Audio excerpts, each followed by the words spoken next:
So, well, hey, we'll get started. So for those of you who weren't here last time, um, let's see. The basic gist is that you guys are on an island fortress that is like filled with partying sea giants.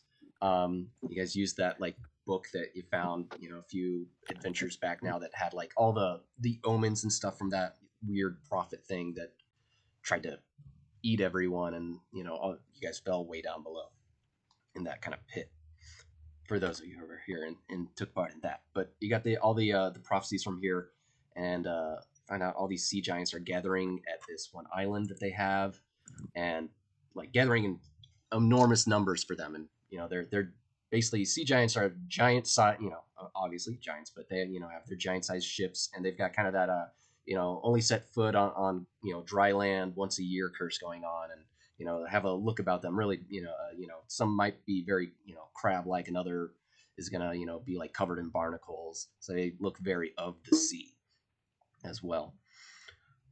And there are some rumors. I believe I forget the exact ones. I didn't write that down, but rumors about hey, they're paying for pirates to capture people, just people, and bring them here and force in like a gladiator pit. Um, and there's possibly a dwarven forge master that was captured like over 100 years ago, has been forging them weapons for possibly some kind of war. They've got something going on, and there's a lot of exploring that took place. Not too much fighting. If you guys look over at the chat and scroll up past Goofy Monsters, a pretty good amount of exploring was done. You guys, we'll just say everyone. I can make up something really quick and easy here, but people basically on this island, it is like a very cold and rocky, and just barely above sea level. There's like a dome on the top of it, though. People crawled through the dome instead of going through the front entrance. Got down into kind of some back halls, found their way through, released a bunch of prisoners, mostly human prisoners, some dwarves and elves in the mix, that kind of thing.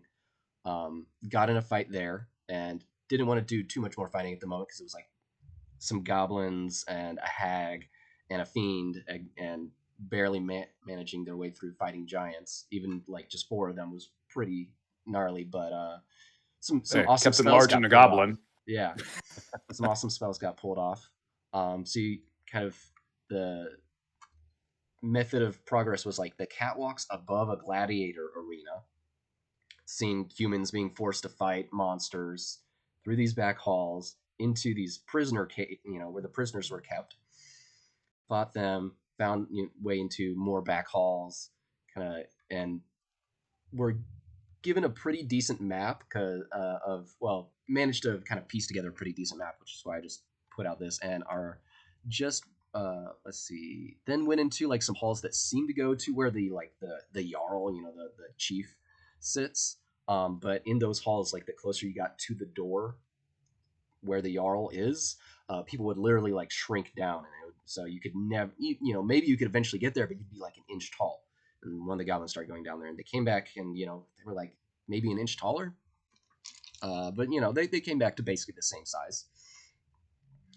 Then into the back halls again, and over into an area where there are some beast cages. There seemed to be a pirate there, and there's like a kind of a human-sized pirate ship out front that are actually not a pirate ship. There were some ships that were giant sized, but there were some pirates kind of hanging out next to what looked like a giant sleeping sea serpent.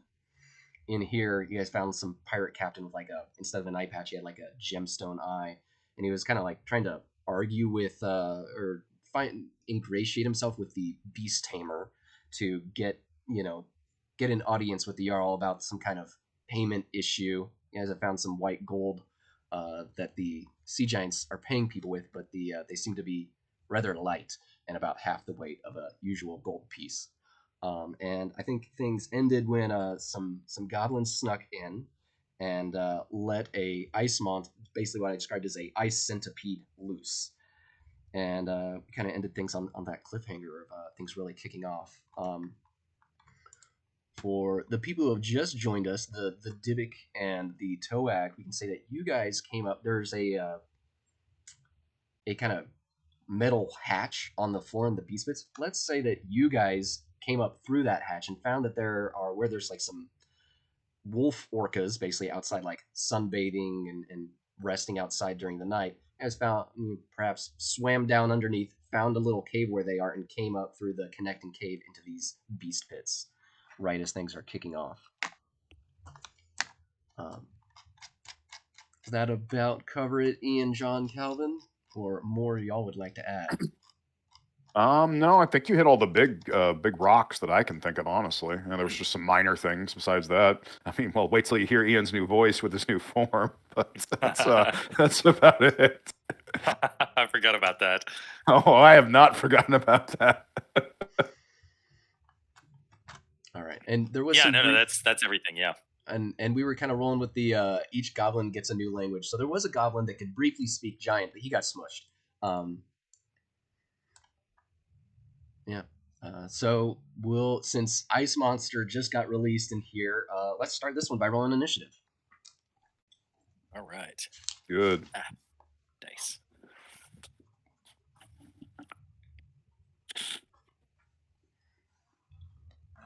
And I guess I really should roll for my hounds separately since they have their own initiative modifier. Just go on yours. Or you just want me to just go on mine? Okay, I can make it easier. That's fine. Okay. But of course, make sure that if their initiative modifier is better than yours, you use that one, right?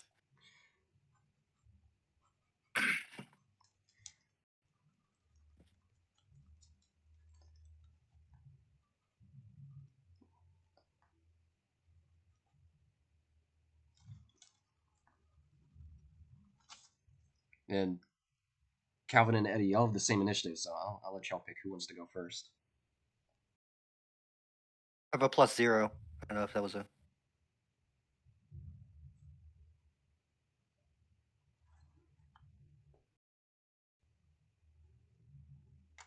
Eddie is 2. Eddie, there, You buddy? can go first. Oh. Regale me on how we're set up in this room, because it was cages, and we just let one of the worm out, the rock worm, the ice rock worm out, and we've still got the Beastmaster in the room? Yes, so there's like a couple connecting doors in here. There's like one that goes, you are in some halls that connect. Basically on the other side you smell good food and you're like, okay, kitchen that way. In here there is the door you guys have come through to some normal hallways, another door on the opposite side, and then a third kind of entrance that goes to the arena. The Beastmaster and the pirate captain looking guy, they are and he's got like an area to sit down, and he's got his his whip and his some different like tools and stuff, probably food pouches and whatever he needs to tame the animals, work with them here. There's two cages in here. One, they're both pretty big. One of them that you just opened up has the isopede in here, which is like let's trying to figure out a good kind of size thing, a good size comparison. I would say it's probably like 20 feet long, and in like each kind of segment of it is about a boulder, so that gives you a good idea of how big it is. And then there's another cage that has a bunch of the wolf orca creatures, which are about the the anatomy of a wolf, legs and whatnot, but kind of the skin and the look of a killer whale, and the mouth and head to match and all that. They're still in their cage. Wolf sized? They're bear sized. They're about. Okay, right. So really big as well, and everything. So and I need to roll for the Beastmaster actually. Okay. He is. I'm gonna make him go on the right. He's going right before the Ice Monster, so I'll type the little initiative order in the chat. Let's see. And Calvin or Eddie, who wanted to go first there? I'm the only one in the room, right? Like in the room. Yeah, you've got a couple goblins in the room right now, and everyone else was. How many do I have left? Well, let's say 3? Since I kind of made the executive. I think you had 2, and you'll get another one soonish. Or no, you have 4's your new max. So and Yeah, you Right. have 3 right now. You're right. Okay, and one's with the party, and 2 are opening cages. That's how I. Okay. Yes. Well, and we'll say that the Toag, so Dave's character, and Eddie's Cyclops just crawled in through like a hatch on the floor. So they're in here with you, but just kind of going, whoa, what the hell is going on, for a little bit.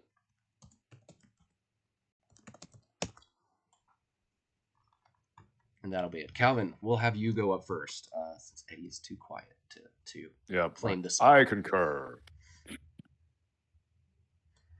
When I let the creatures out, what is the Beastmaster up to right now? Is he just panicking and trying to figure things out? He is immediately, he has like a whip on his belt, but he picks up a spiked mace.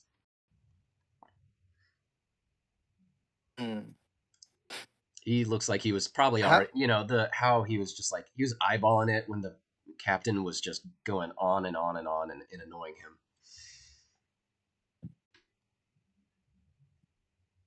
him. Then the 2 goblins in the room are going to, let's see. I remember what I wanted to do last time, where I left off thinking wise. So I didn't get the dog cage open. No, you tried another key and it didn't work. Or you tried the same key and it didn't. I forget. Is there anything I could say? Right. Is there anything I could do for disabling traps to try and break the lock open? A pretty substantial looking thing. If 2 goblins tried it looks like it's pretty substantial, but you could try. I'm gonna have 2 goblins try it, 2 different rolls. I'll say give yourself a +1 from the second goblin. So you're trying to break it open, not unlock it, right? Any way to get the door open, or even try another key if there are more keys on the thing. Yeah, you can try another key and make a vial check, equal or under, and you've found the right key. All right, I rolled a 10, and my vial is 11. All right, then okay. So the wolf orcas enter the mix, and I'm gonna have them. I'm not gonna roll another initiative. I'm just gonna have all my guys go together. And then the second goblin, who's in the room, is going to try to bail and head back to the party. Okay. He can now make the it room to is the door. full of monsters. Sure. And Eddie, you're crawling up through the floor. What do you? Hey, boy. I really am here. Good. Can you hear me? Yeah. Can you hear me now? Congratulations. Yes. Yeah, we hear you. So there's an isopede running around, right? Yeah. I'm going to try and smash the isopede with a 12. All right, a 12. You hit against it, but you don't crack that ice. Okay. All right, then John. Okay, well, I look to Samuel, or Sam. Was it Samuel? Was that your actual name, your character, Dave? I used to Sam. It was just Sam. Okay, well, yeah, I know because I transferred. You were human, then I cursed you or whatever. Probably Sam. He's a pretty simple guy. Yeah, He fell for your gingerbread house, didn't he? Yep, indeed. So I'm going to cast Enlarge on him, or try to. I'll do that first, and I'll have all my freaking minions attack. I'll pull up Enlarge. 21. That's if anybody else has that's a double good one. in size. Okay, you already got it? Yeah, I got it. I'll paste it into the chat. Excellent. Yeah, so you're going to get all that, +4 to attack damage and AC, 10 bonus HP. That's the gist of it. All right.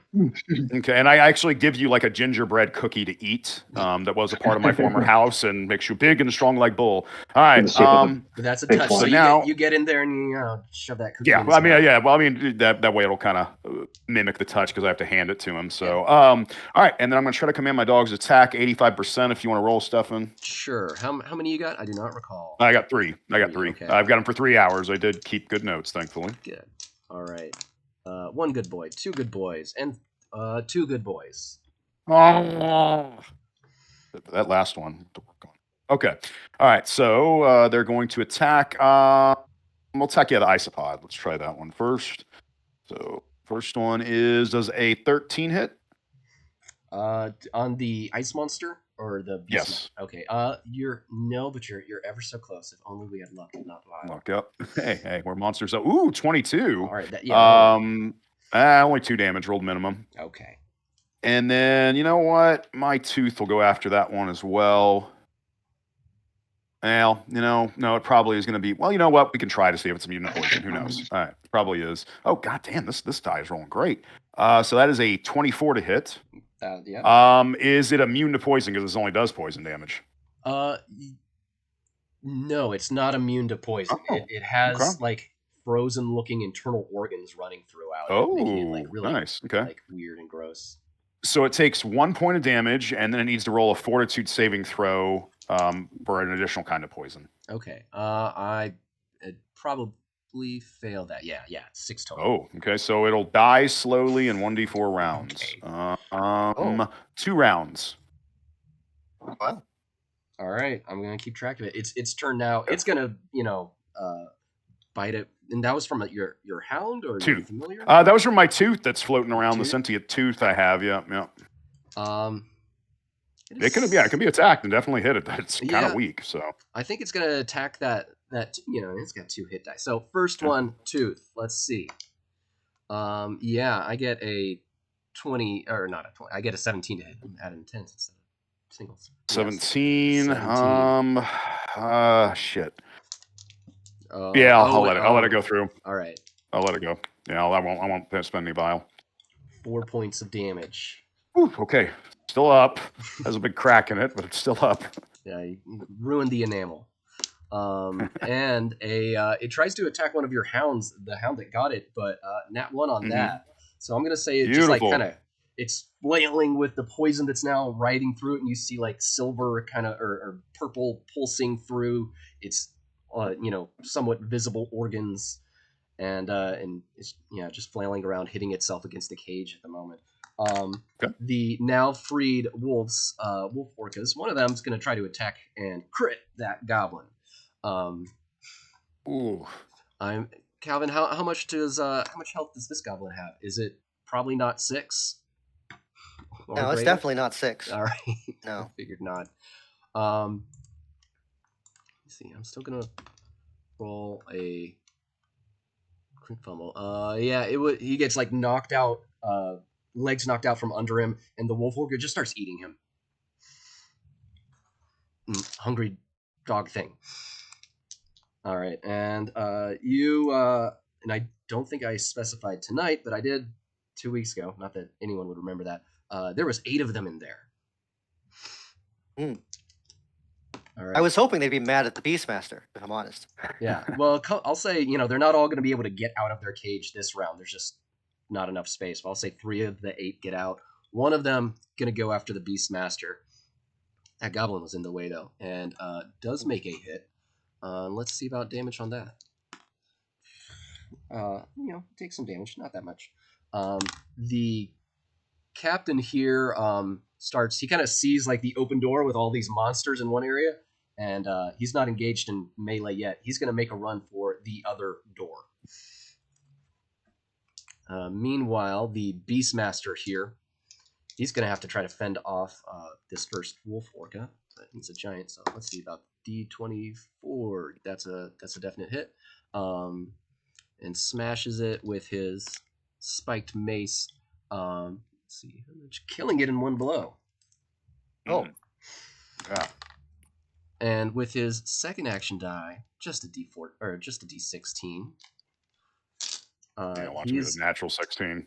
He's gonna whip out at the hag. Or no, he's gonna whip out at the Toag, who's just growing twice as scandalous. big. Twice, yeah. Ooh, I don't know how long has it been since she's whipped. But I'm guessing that a 9 is definitely not gonna hit. I rolled low on that D16. So we're back to you guys with Ian. All right, so Well, Dave, did you get to go? Oh, wait, no, never mind. Sorry. He's Not last. Yeah, my bad. I was too busy embiggening. embiggening. you So got in to this talk, situation, though, Ian. right?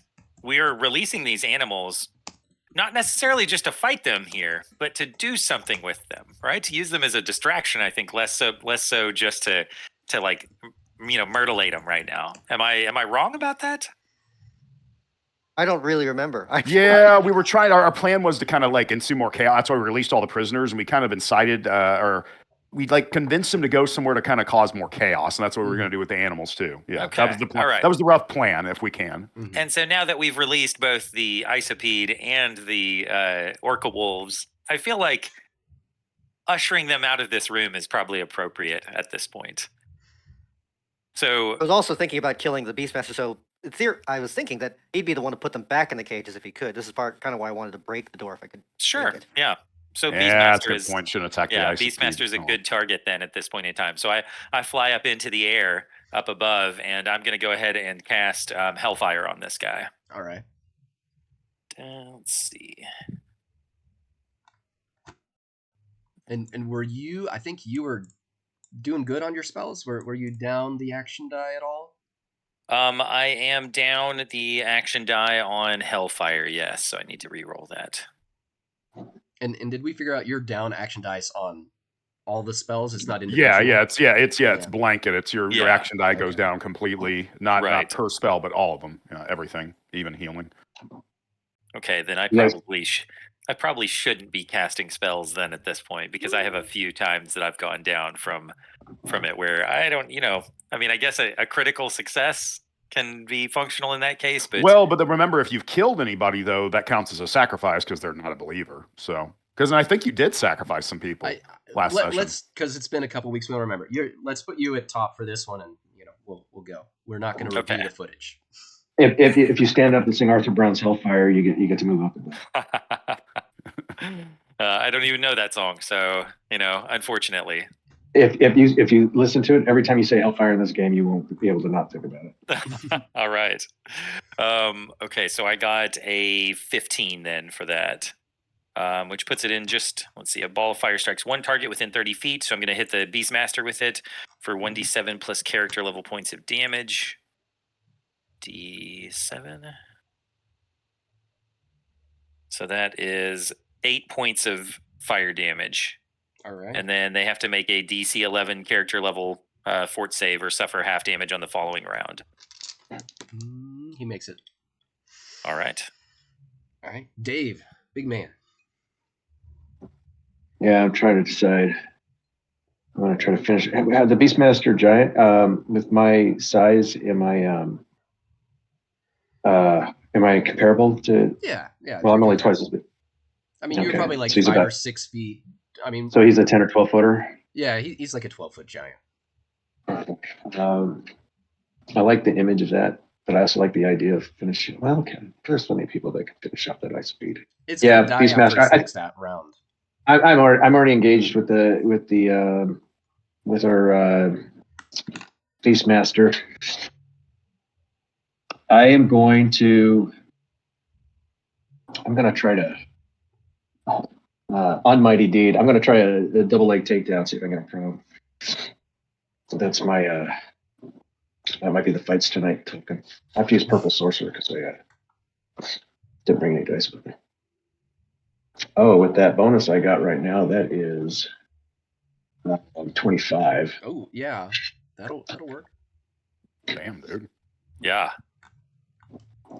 I don't know what the slam damage would be, but so basically I've got him in the fist. Typically a D3, Stefan. Yeah, typically a D3. Okay, and I've got him in a full mount. So that would be 6. Okay. All right. I mean, you guys start are roughing him up. Let's start ground and pounding now. From Snickers. But from your party members will clue you in to this soon enough. But typically these giants are having around in the ballpark of about 30 HP each from one solid fight they've had so far. All right, and then we're back up to the top. Calvin, some goblins.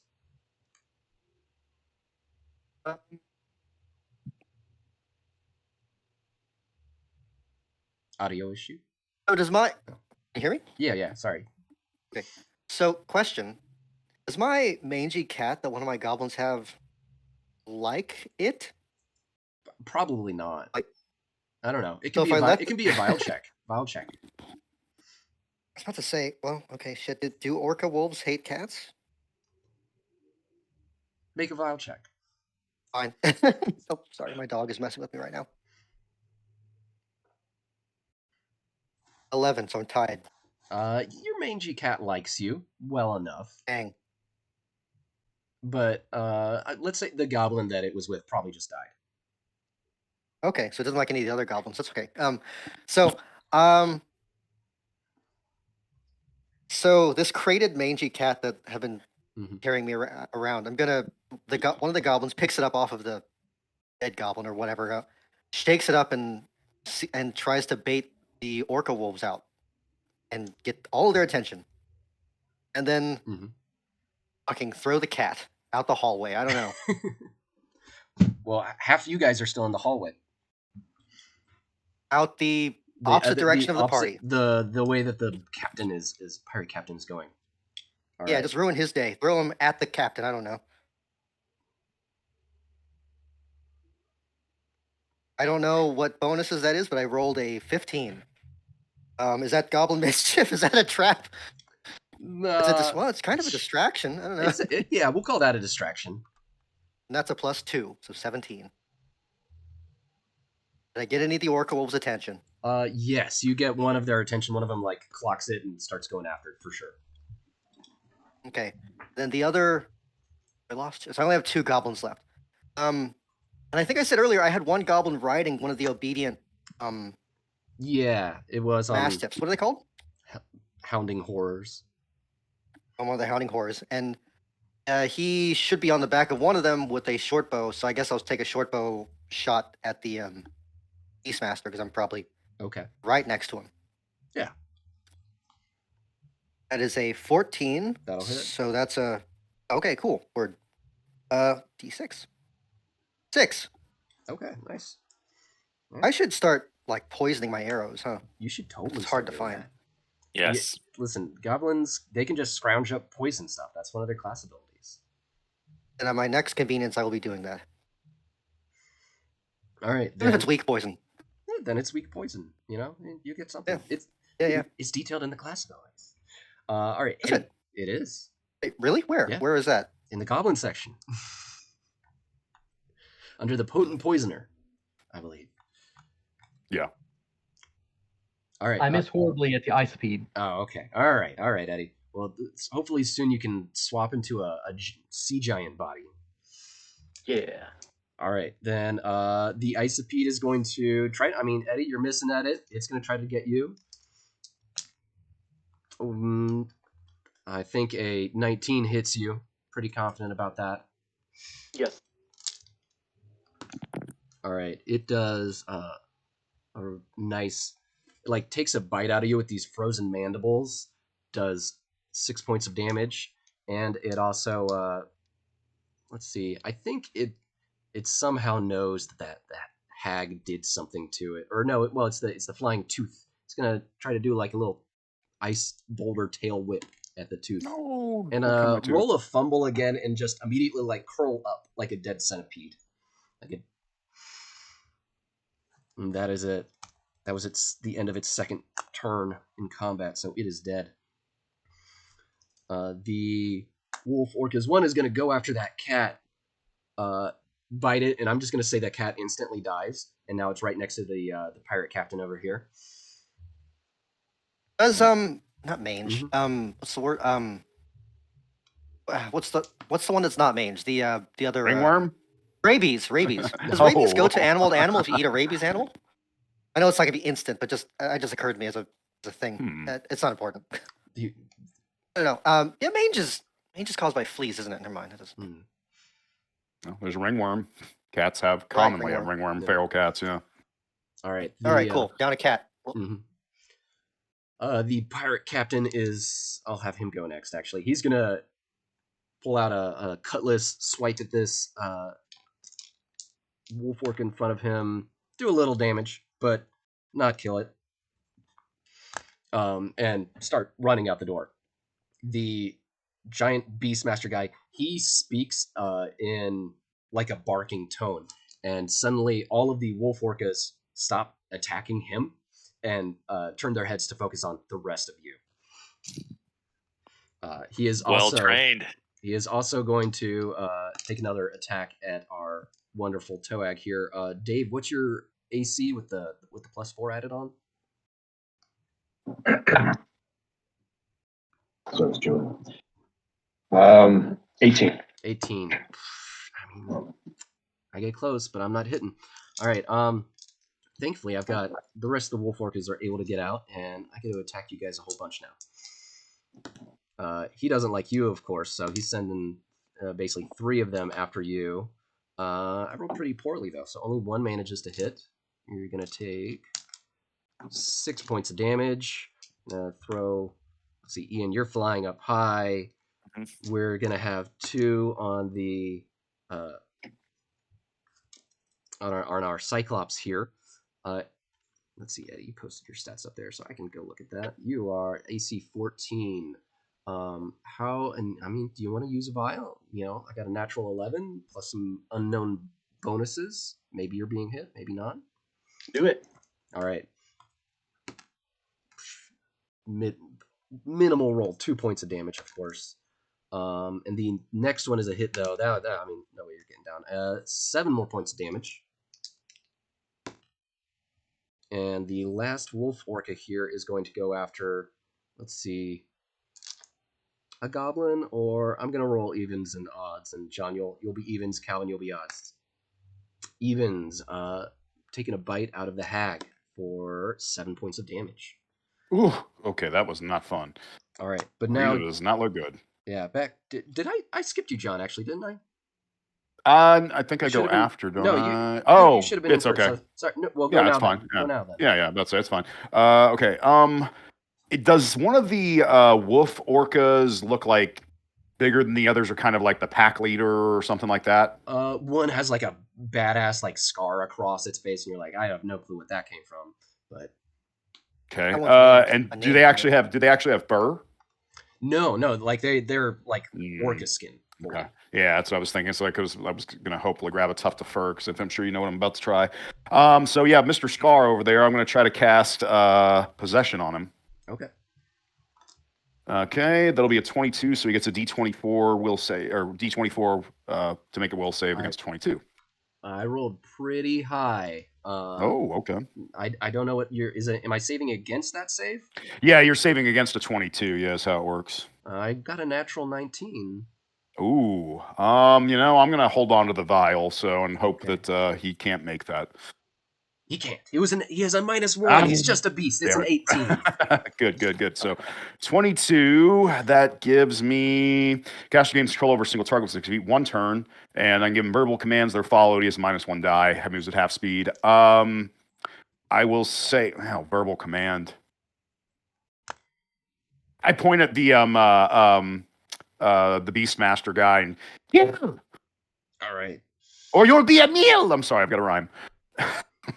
And then I'll have my tooth. I'm going to pull it away since it's cracked and we've got to go to a dentist. And then I'm going to have my hags attack the Beastmaster now. Where's the other D20? There you are. 18, does that hit? I think a 13 misses, right? Yeah, an 18 hits. Okay, 18 for... I was going to say, are there any bonuses if he's prone? Yeah, there'd be bonuses if he's prone. Okay. He's hitting. That's 4 damage. What would the 13, would that have made a difference with that one? Yes, it would have made a difference. Okay. So then that's 3 more damage from the other one. Okay. So total of 7, right? Yeah. Mm-hmm. Okay. All right. Yeah, he's on his last legs. So and the hag is going to try to get starts waving at the fiend because she's really hurt. All right. Then Ian, back to you. All right. So seeing that the hag is injured at this point in time, I'm gonna kind of stay around the edge of the room and swoop down next to her to do a lay on hands at this point. Make sure I get those rules pulled up. All right.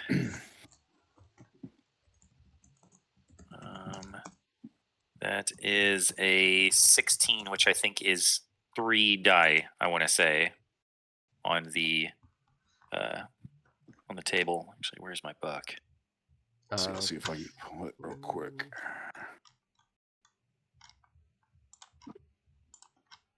What's your alignment, Ian? My alignment is chaotic. Okay, well, I'm lawful, so we're opposite. Oh, you are? I guess Okay. 16. One. One die, one actually. die then. Yeah, All right. yeah, yeah. Okay. All right, so D4, and I got a 3. Okay, so that's decent. Yeah. I'm looking better, still hurt, but yeah, it's a hell of a lot better than I was. All right. I was literally at 1 hit point. Ooh, There we go. Dave. Okay.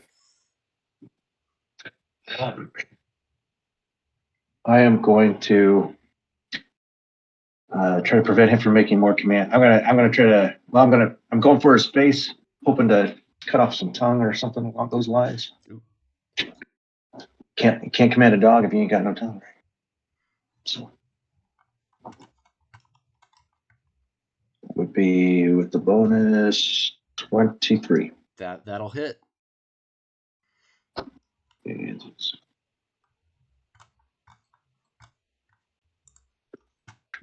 11 points damage. All right, that kills him. You cut off his tongue, not quite ruining, but mutilating the probable body that your Dybbuk might take.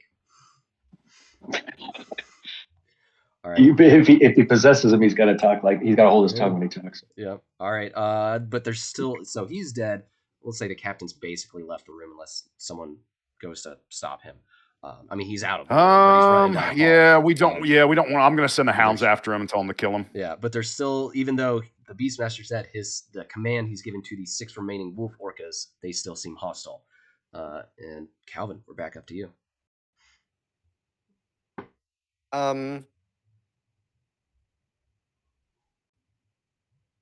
It's like the first time ventriloquism works again. Yeah. No, I was thinking about ventriloquism. That's something I could do. Okay, so the goblin that threw the cat, I would like to think is kind of near the captain or has a line of sight on him. Yeah. I don't know if I could catch up to him running. He's probably faster than me. He seems faster. You could get closer, but yeah, probably not catch up. Unless all you do that is goblin that is nearer to the the pirate captain is how many orcas do we have left? 6. 6. That goblin is going to be as loud and as distracting as he can, waving both hands with the remaining jerky and pig grease that he has, and try and get a shitload of attention and run after the captain. Okay. Hopefully into the doesn't matter if this is a suicide, that doesn't matter. Don't care. It's being loud and hopefully getting the dog to chase him. And that was only a 15, but that is plus some I don't know what that's plus. Yeah. You got I got goblin mischief, I got let's see. personality. I think it would just be plus personality for this, but or no, for distract. There is a bonus for distract. It's a +3 for a chaotic goblin. Oh. So hey, there is 18. Yeah. So yeah, you get I'm gonna roll.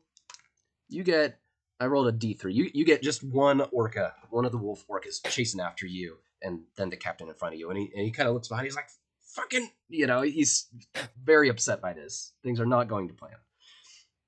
All right, Eddie. And the goblin is screaming something like, "Hey, are you escaping?" And I don't know. Is this the way out? Oh, you have one more goblin? Or did I? Goblin that's on dogback is just going to shoot, I don't know, point and laugh at the other goblin. But is there enough range with a bow to take a crack at that captain from here? I'd say there's stuff in the way, but he could shoot at one of the hostile wolf orcas. That's fine too, I guess. That's a 16. All right, that'll hit. Yeah. That is a 2. All right, it's it's still going, of course. 2 doesn't kill it. Eddie, your turn. Yeah. I'm gonna jump into one of these wolf orcas. Okay. And I've got a 18. All right, yeah. You hop in. That's probably your whole round action, jumping into that. Fair. Okay, then John is up. He went AFK, but he said in the chat Rita's gonna try to get out of the way and send her 2 horrors after a couple wolf orcas. So I'll roll unless someone else wants to roll for them. All right, no takers. So all right, the first one was an 8, and the second one was a 15. That 15 plus some stuff will take a good crack at it at one of them. Let's say that one that there's one that's taken a couple points of damage already, or more than a couple. Let's see, and that. So all right, Hound kills one of them. Nice. Beastmaster's dead. The captain who's running, he pulls out a dagger and throws it at the goblin who's chasing him. Oh. And I got a natural 19. I'm sure that hits. Yeah. Yeah. Plus some stuff, of course. And it's just a D4 of damage. 2 points of damage. Yeah, that's 1. My lowest HP goblin has 3. So Okay. That's So still, yeah, running with a knife in the ribs or something, but now or shoulder. Knife in the ribs, and with jerky in each hand, he's gonna throw jerky at the captain. Yeah. All right. I throws make an attack roll then to hit the captain with jerky and make him smell real tasty. Can he throw a dagger on the run, or does he have to stop running? No, you can throw a dagger on the run or jerky. All right, fine. One or the other. No, not he, the captain. Can Oh, yeah, he can do that. All right. 15. All right, that hits the captain. So yeah, he's like as greasy jerky. He's stuck like, to him. Sure. Look at jerky gets like hits him in the face, slides down inside of his shirt. That's Hogwarts shenanigans. As He's goblins trading should. a dagger for a jerky throw. Let's see. Oh wait, that wasn't your turn. It wasn't your turn then. So sorry, you made me think it was for a second, but it wasn't your turn then. Oh. Yeah, it was all the wolf monsters. So you're still holding the jerky. If things don't change, Right, we'll that's keep fine. that Yeah. though. Sure. John, one of your hounds killed one of the wolf orcas. So there's Oh my. a possess. Oh, and I didn't have the possess one go. What do you want the possess one to do? I guess attack another one. Yeah, well, yeah, because I think probably let's see here. Cast control one or over a single target, 60 feet, 1 turn to give a verbal instruction to be followed. Yeah, it's got to be able to understand me. So yeah, it's just gonna have to fight. Okay. So. All right, make a D20 roll, attack one of the other. Okay. And it's a -1D, so it'll be a D16. I got a 14 actually on the die. All right, hits Not another that bad. one. Nice. And it's just a D6 plus 1 for its bite. Okay. No, it's actually similar to the hounds. 3 damage. All right. Taking a bite out, not dead, looking rough. Okay. All right. And now it's the rest of them. There's one chasing a goblin in the hallway. It's Calvin. What's your movement speed? 20. 20. Slow. Its movement speed is 25. They're better at swimming. That's not okay. Yeah. Not crazy fast. Yeah, so it catches up and tries to take a bite out of you. I have a 6 on the die. I don't remember your armor class, but 12 could hit, could miss. plus 6. He's got one. One hit point. Yeah. Does Vile ever come back? Through just rewards of doing things that are for chaos, appeasing the greater nature of the cosmos. So not naturally, but yeah, you guys have gotten Vile back from adventures before. I'm gonna burn 2 Vile because I really need at least 1 goblin to be alive. All right. Well, you got the one on the hound shooting with his bow, so you still have one even if this guy does die. What if one of the new goblins, rather than bringing a language, because it could occasionally bring just luck with them? Be interesting. Be interesting. Jerky Goblin's gonna burn.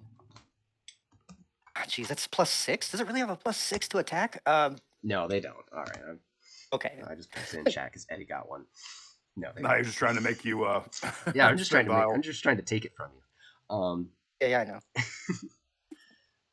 If we start adding cocoa, we'll make it a D50 table for what do the goblins bring along with them. We just need 20 more things. All right. It's all right. The wolf orca takes a bite out of you. The goblin just barely fast enough. In there, one is gonna bite its fellow or bite at its fellow creature. Miss. Another miss. Let's see, a 16. Who will that be on? I think that'll probably be on the Toag, who's so big and everyone likes frog legs. Not everyone. For minimal damage, 2 points of damage. And there's I think one more. Let me see. No, that was it. Okay, so all done. And Ian, your turn. All right, so let's see. There's how many of the hounds are? Yeah, how many of the hounds are still active right now? 5. 5 of them. Yeah, one is out of the plus a possessed one. One of those 5 is right. chasing the goblin in the gotcha. Okay. nearby house. All right. So I'm going to go ahead and for another time, because I can potentially get some area effect off of it, I'm going to try to cast Hellfrost again. Come on, big money. That is exactly the same roll as I had last time. Nothing if not routine. All right. One target within 15 feet takes 1d7 plus character level worth of damage. All right. So targeting, one of the weaker ones of the hounds, trying to pick it off. And I do 8 points of damage again. Kill it. All right. So it's just like this, like the blast of a like a hand dryer, but really cold, icy, and it just around the top of it and like leaves it in just a puff of ice. And you can see the hound is like stuck out of it and its eyes all freeze up all at once. Beautiful. Ghastly ice sculptures. Yes. Dave, your turn. So now we got 4. 4, yes. And is that alpha dog one of them? John is controlling the alpha. Oh, he's got control. Okay. And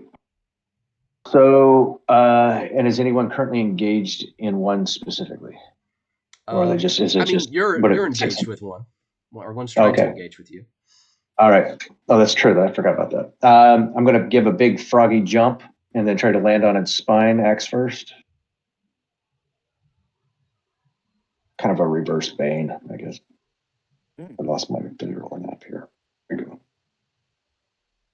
That would be 17 total. Oh, for sure. All right. D6 plus 6 is 12. Oh, it kills him. All right, then Calvin, we're back up to you then. One of those goblins throws the jerky, hits the captain square in the face. Jerky goes down the shirt, as previously decided, and the wolf warrior clearly has its attention on him now. The goblin that finally on the hound with the bow is up.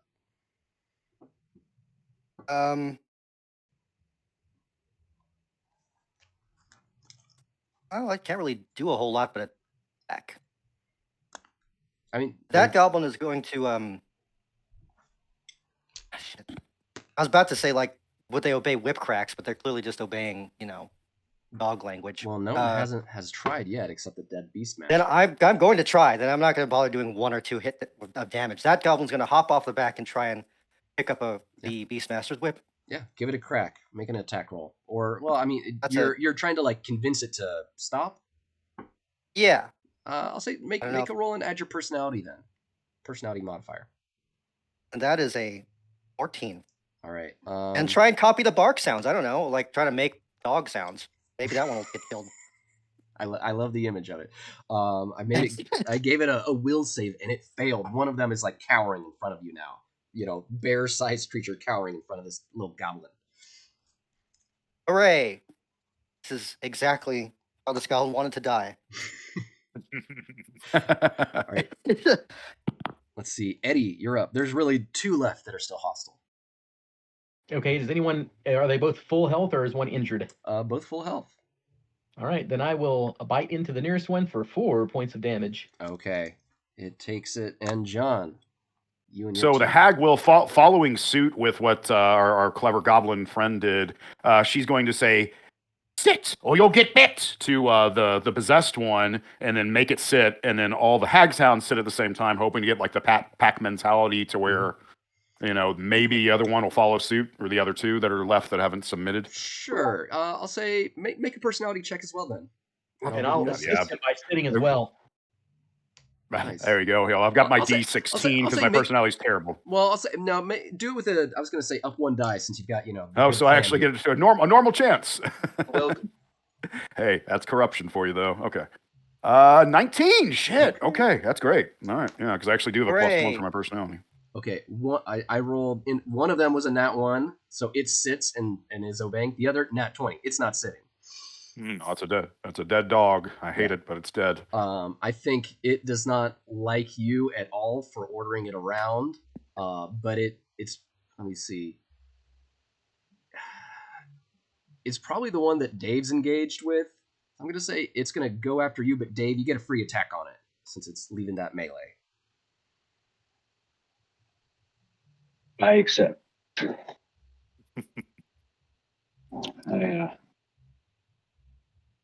I never attack anyone from the front. Oh, what a waste. 8. 8. No. Okay, it's coming after the hag then. Balls. It's a natural 18. Oof. Fuck. Because I don't have many hit points left. Hang on, let me do the math here. Yeah, statistically, it's gonna. You got Oh, 2 okay. Well, points then, of yeah, damage. Oh, thank God. Okay, 'cause I was actually about to spend some vials. So, all right. Yeah, I was But like, I'll this take is the 2 about to be damage. bad. All right. That's what they're up to. The cat. Oh, but there's the one in the hallway chasing the captain. It didn't really get the sit order. Great, that's perfect. That's good. It snaps at the captain. I rolled a 4 on that. It missed. Snapping, missing. It doesn't seem to be very effective in its run. And actually, I'm not sure it'd be able to do that because the captain's faster than it. It's probably just snapping as it Either goes. way, But it's does it making get out some into ruckus. the- Yeah. They're Right, like that's all I they want is to get out both into the crowd. Hopefully. past you and are going. You're not exactly sure where. But it's no longer your concern. Good. And Ian. Going in to try to heal the hag. Thank you so much. Yeah. Hey, you know what? I barely have function, but I can do this at least. Oh, that's a good one. Okay. Let's see. 18, 22, 23 on the roll. That's 3 hit die. There you go. Beautiful. All right, let's see what I can do. And Dave, you want to try to kill the last one again? Okay, get some one I away from like that. that. Thank you. Let's finish him off. I want to pick up Rita and beat those. He's just no. Does this have tails? Yes. It was Not picture anymore. Royal Tales, yeah. Well, Whale tails. I can say 69 beetle. Oh, that sucks even more. 9. No. All right, Calvin. Back to you We're again. cold. Jerky Goblin comes back into the room because he can't keep up with them running. Mhm. He could take a range shot. He's got a bow too. Both your goblins Oh. could try to shoot the last one. But missing then in yes. melee could also hit friends nearby. Oh, then let me think here. Greased Goblin or Jerky Goblin tries to shut the door behind them, Okay, yeah. behind the captain, and I'm gonna lock it because that goes to the outside, I guess. Hopefully, no one It else goes to come some in. halls, yeah. And then Whip Crack Goblin. Yeah, he could try it again if he wants. I'm trying to think of a good way. I just kind of want to chase the dog out into the hallway just to make it go out the other hallway. Just, Sure. And this is like a giant size whip, so you're like holding it with both hands. Yeah, both hands, like a pool. Throw a giant tennis ball. Yeah. I don't have the pig. I'm out of cats. Try and just canoodle the dog out into the hallway that we first came in. I guess back. Sure. Another hallway doesn't really matter. Give me that 14 personality. plus personality of 1, so 15. All right. It's not a distraction, I guess. It I don't know. works. This you chase. There's only the one left. He knows what is in store for him if he stays, and he runs out into the other hallway. You guys sow more chaos. Cool. Um, Is this whip a viable weapon or just a funny one?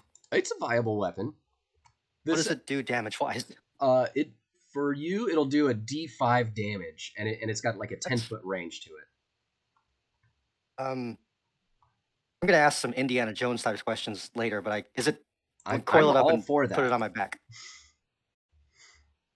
Is it a two-handed weapon in my size? Yeah, yeah, for So you, really two-handed bad. weapon. That's kind of funny, at least.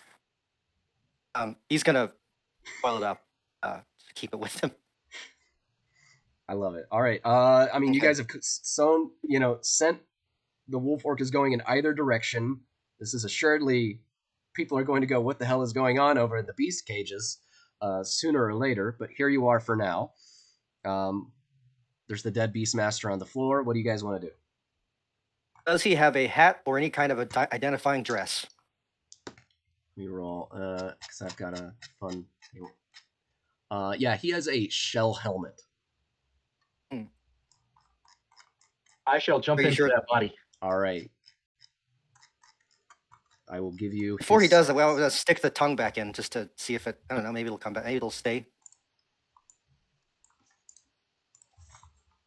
Yeah, it falls right off. All right. There you go. You get someone's taking that nice whip. But And my shell hat. And well, I don't know. They noticed it. I don't know that they took it. It's pretty big for everyone else. Good, good. Is it a +5? Well, hold on. It's a D6 +1? Or is that for not you, we'll make it a +5. To attack? No, or no. Just it does the D5. That +5 is like Okay, the giant's strength and stuff. Right. Okay. Right. Yeah. Okay. Fun. But there you go, Eddie. You got a. I mean, you can speak the giant language now. I guess. But Shit, that'll be super handy. Not well anymore. But you also, and I guess you get the ability to, John. How do you do this with the toags or the Dybbix? I guess the speak with language is like an innate thing that this giant has. But I don't. Yeah, but because I would say because a wizard, you get the spells and everything. All right. So yes, and so yeah, you can speak with the wolf orcus and bark at them and give them orders now. And there's one possessed and two I guess, yeah, two still in this room. And the possessed one will be unpossessed in like 9 minutes, and then you can boss it around as well, I guess. But Right, sounds like a plan.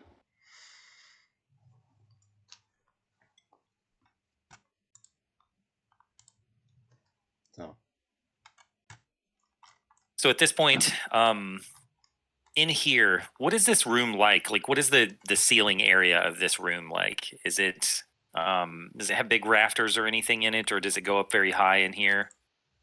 It goes up pretty high because they have some big animals in the room. There's I just repasted the map in here so you guys can see again. Excellent. Okay. But yeah, it goes up pretty high.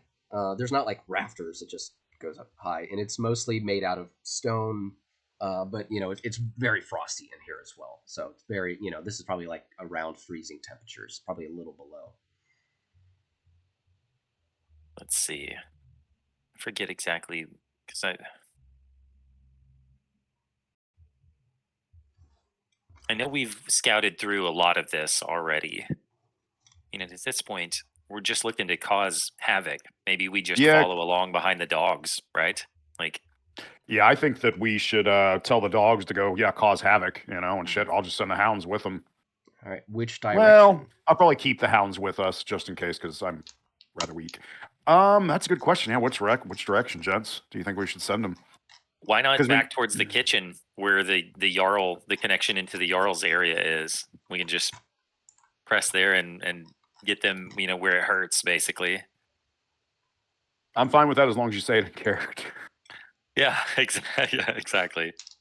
So I come down and I'm like, like guys, I think like maybe we should take it to the Jarl, make him feel the pain this way. We just take the dogs and send him down that hallway over there. I already High five ghost. I was trying to think of it last time. High five ghost. How does it? I'm thinking about character, but I couldn't place it. But no, yeah, regular show. That's definitely it. I'm his other high five ghost. Oh yeah, high five ghost. Yeah, that's what it is. And Calvin, we'll say a goblin shows up around this time. I rolled the random stuff. He has a pellet or like a little pouch that has some sneezing powder, and his bonus language is Undercommon.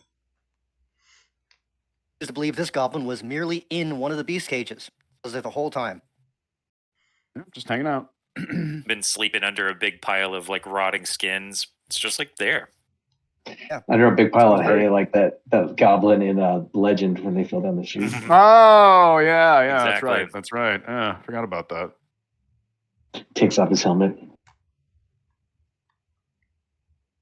All right. So, but you guys wanted to go in the direction of the kitchen, right? Yeah, I was trying to think of a response. Just this damn rhyming thing sometimes sucks. It's funny, but man.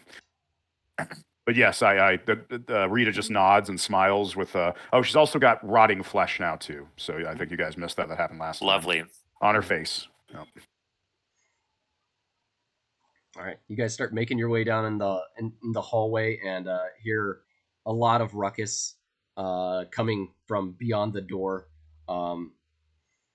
into the kitchen, and you hear in a kind of the equivalent of like it sounds like a giant speaking in very kind of broken English, like if one of us probably tried to speak like kitchen Spanish, the equivalent of that.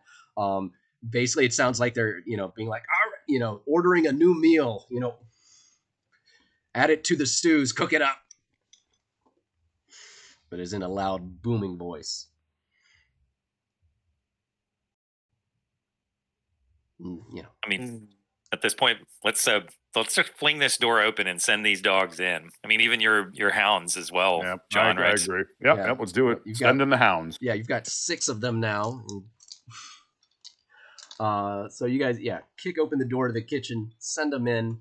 Here, there's like attendants moving between like rows of like wood burning stoves and boiling cauldrons. There's prep tables, and they got fresh breads and spiced meats and simmering stews. There's been some ruckus from where obviously the wolf orca that was just here burst in, and has recently been slain and is in the process of being butchered.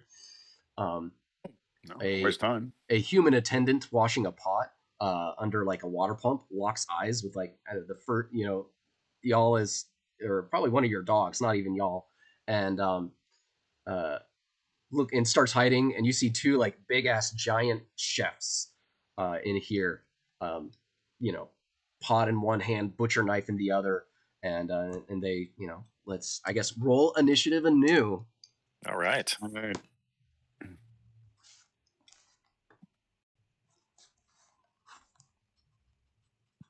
A little better than usual. Mm-hmm. Not much. How am I big? We're not looking too hot so far, gents. On the initiative rolls. Oh man! Wow. Yep. All right, come on here. We got. Come on, Dave. Bail us out, Dave. Oh, you've got 10. You've got 30 minutes total on the enlarged, so you should still be enlarged. 3 turns.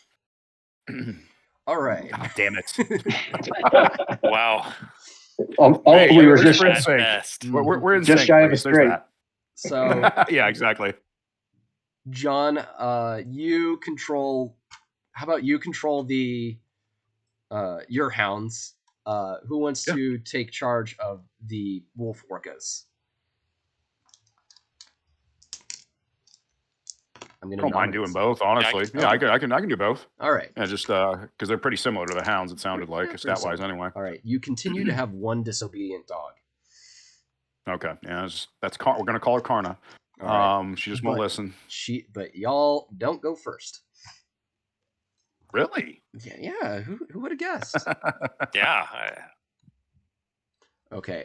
Is that the stat block that you the lowest? Well, I guess the one that's above. When Eddie asked, "What are the new stats, Wolf Orca?" and I for the Wolf Orca. Okay, got it. Yeah, got it. Okay, that's them. And we can say your tough one has max HP instead of 8. It's got 12. Ooh. But okay. The giants in here. There's one hedge like got a chef's hat and everything. Throws a cooking pot at the first wolf orca to burst in here. And let's see, smacks it in the face. That cooking pot does 5 points of damage to it. Yep, got it. And now you said I had 6 of them, correct? You've got your 3 hounds, 2 of which are being obedient right now, and you've got 3 of the wolf orcas were 3 of left them. alive Okay. in Got your it. possession. So Okay. 6 Yeah. total. Total, including my doggos. dogs. Yep. Yeah. Got it. Yeah. It has a second action die. With its second action die, it starts singing a like giant-ish work song, and I need everyone to make a will save. Okay. And I'll roll for. I don't think the dogs will be affected by this, though, so they don't need to do it. But people's.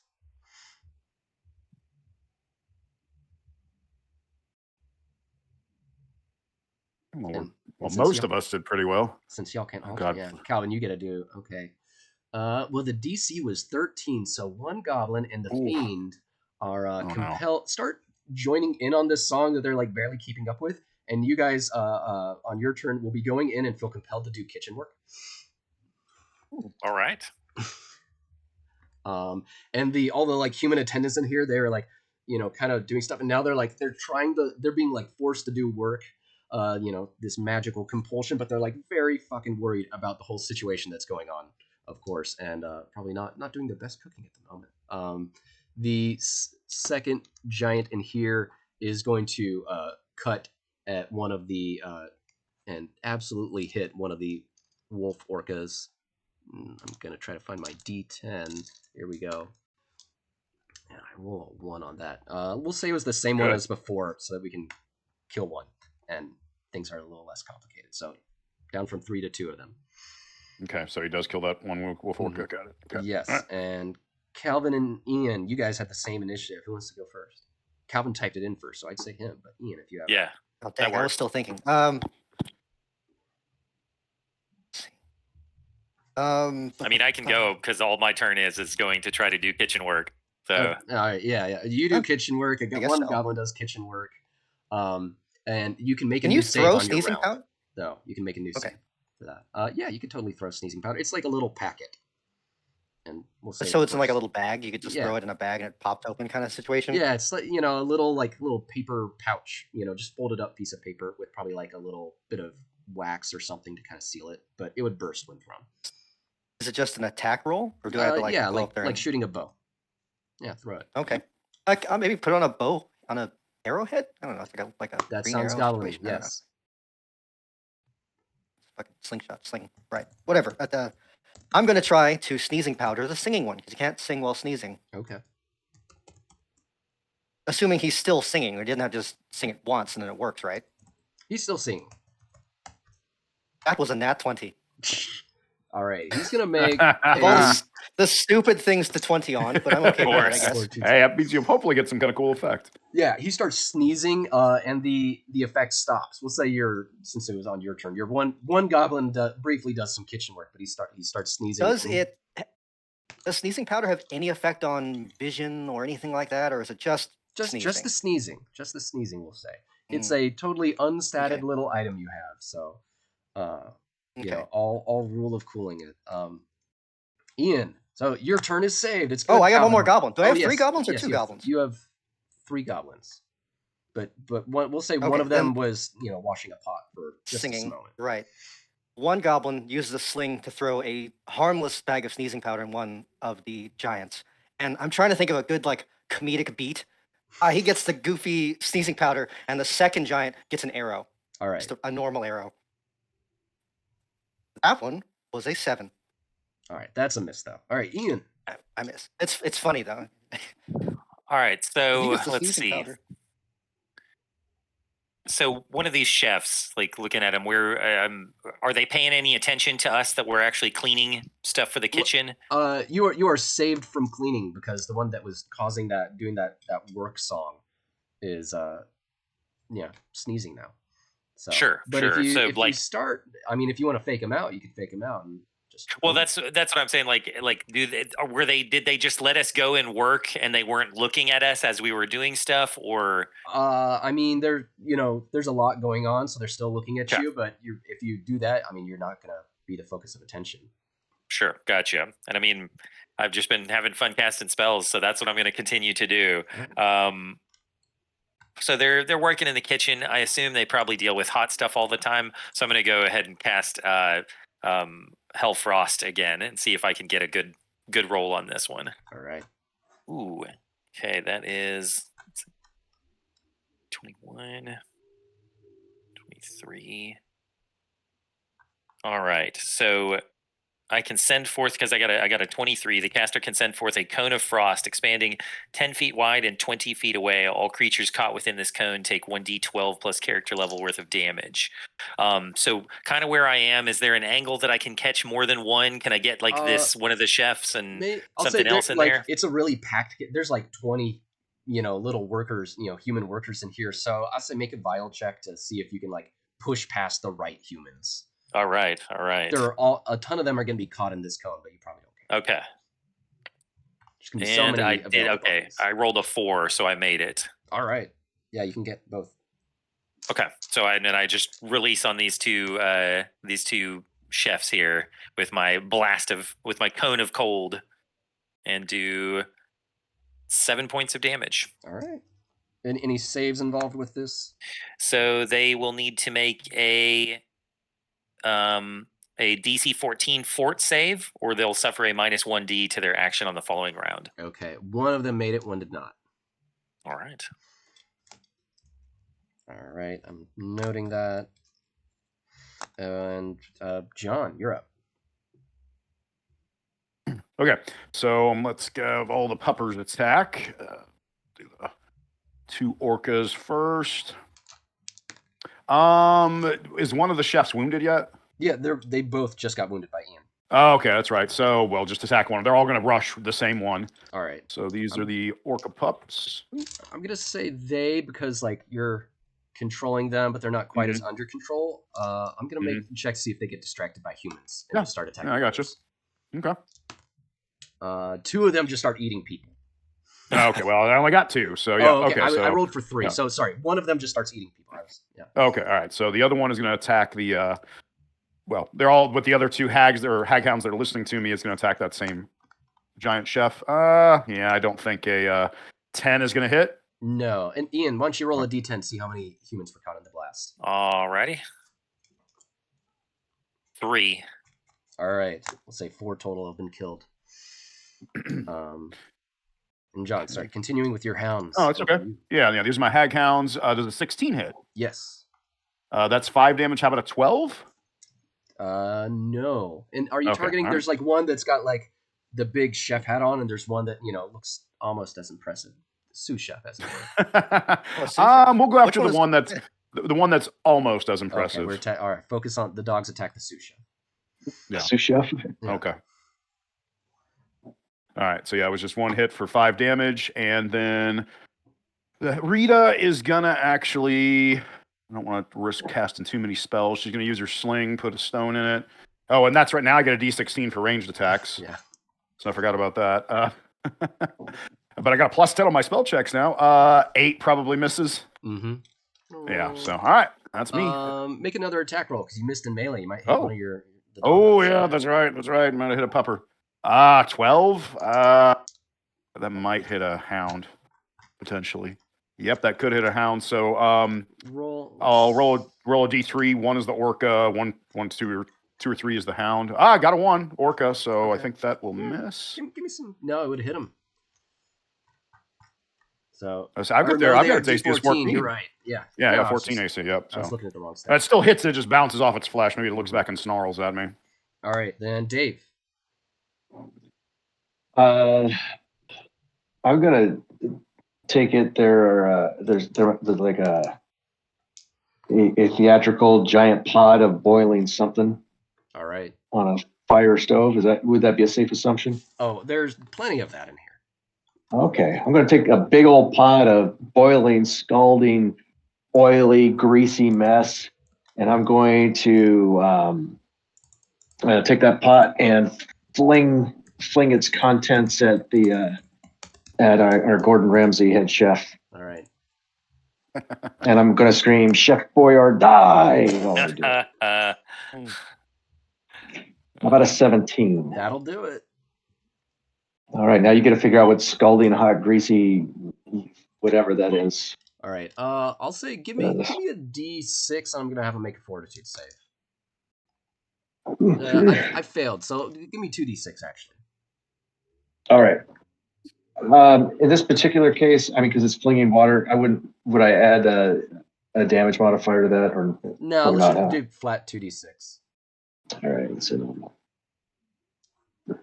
Well, we can add your +4 from the enlarge and say you're throwing the whole pot at him and he get hits with the pot too. So 2d6 +4. Okay.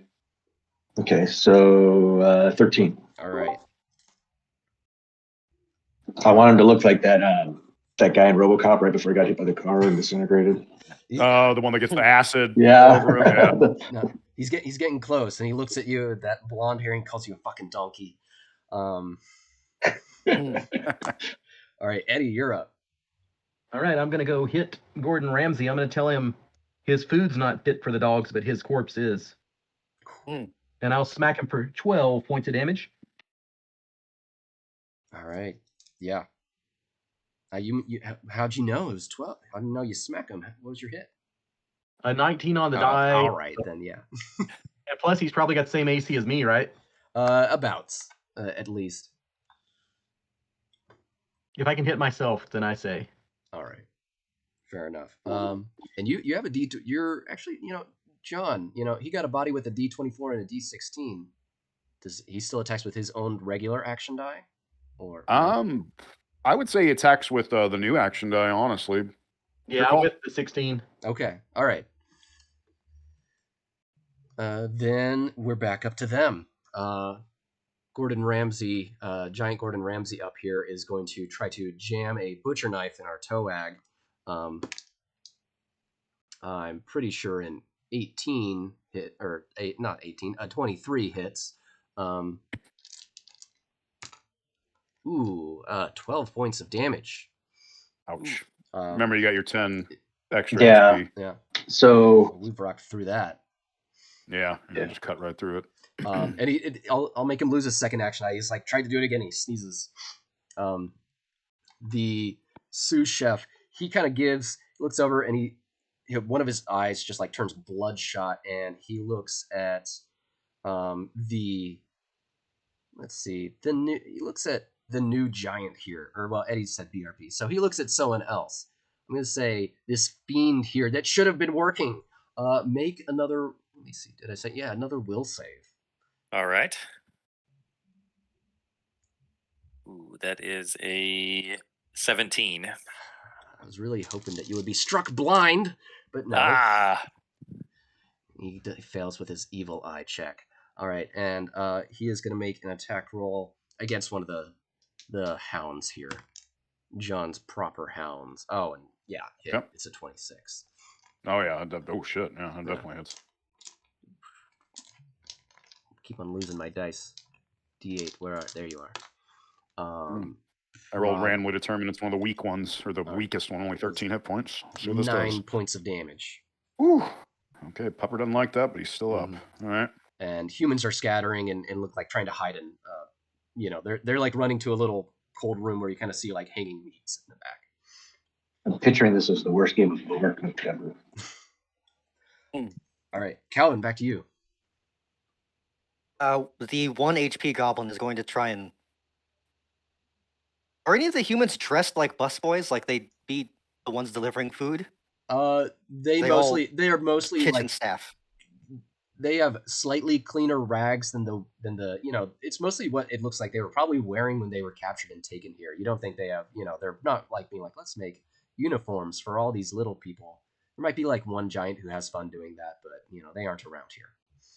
The typical Waffle House worker garb.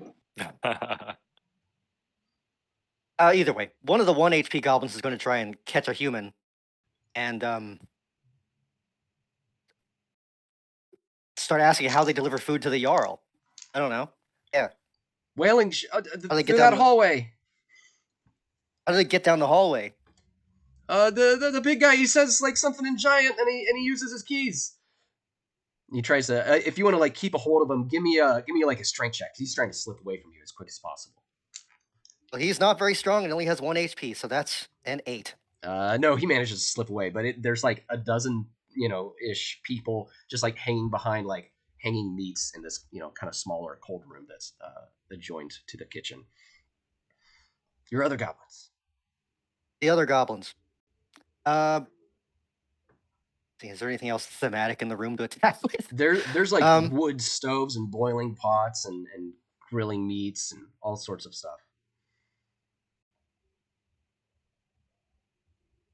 Like picture a kitchen that has like it's giant size, so the humans they're always having to like step up on stools, but there's like 4 rows of stoves and everything. As industrial as you think that giants could make it. Yeah, and everyone's all in melee, so shooting bows isn't super good. There's dogs around. You could just hit one of them. It's all right. Don't worry too much about it. Is there anything? I don't think goblins are going to play with the same level of caution that you might want to play them with. All right, the 2 goblins are going to try and climb as high up as possible and shoot at eye level. All right. With bows. Hopefully shooting over the rest of the party? Sure, yeah. Oh, those are both great rolls of 17 and 18. They're both hits. Which chef were you shooting at? One for each, or? Both at Gordon. Okay. So it's still only a D6 though, but that is a 2 and a 6. Not bad. You kill Gordon Ramsay giant. With 1 arrow in each eye. Yes. 2 Michelin stars. 2 Michelin stars and dying breath, something like whatever giant is for. It's fucking raw. All right, there's one. The sous chef looks very worried. He's just been promoted though. Such take the hat. in his heart. All right, Ian, your turn. Okay, so seeing that this giant that he's in this bad position, right? I'm going to go ahead and follow up with hitting him with some hellfire from here. Let's see. Ooh, okay, that's not bad. So, all right, I rolled a 20. A ball of fire strikes 1 target within 30 feet for 2d7 character level points of damage. All right. And then creatures within 5 feet must make a reflex save versus the spell check or take half damage. And all right. You end up having to make a DC 13 plus my character level, so a DC 16 forward save or suffer half damage. So that's going to be the doggos. John, if you would make, DC 16 fortitude saves. Gotcha. It's going to be for all of them. Okay, I'll do my hounds first. They got a +2, DC 16. Mm-hmm. Ian, what's your damage? Oh, shit. 1 got a crit failure, 1 passed, another one just failed. And then the damage isn't great on it. I actually managed to I rolled 2 1s, so I got 5 points of damage. Okay. Oh, okay. They're going to be okay then. Yeah, right, so the fails are just 2s. 2 damages. All right. Then John, we're back to you. I'd also hit the Orca Hounds too, correct? Mm-hmm. Okay, let me roll for them because that was the. Sorry, gents. Okay, and that was they got there's just 2 of those left, and they got a +4 to fort. 1 pass, 1 fail. Okay, let me get that, and then.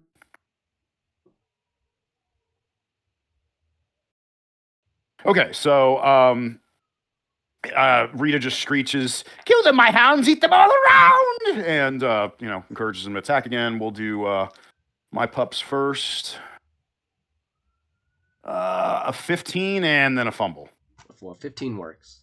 Okay, that's 4 damage. I doubt that unless that kills it. Fumble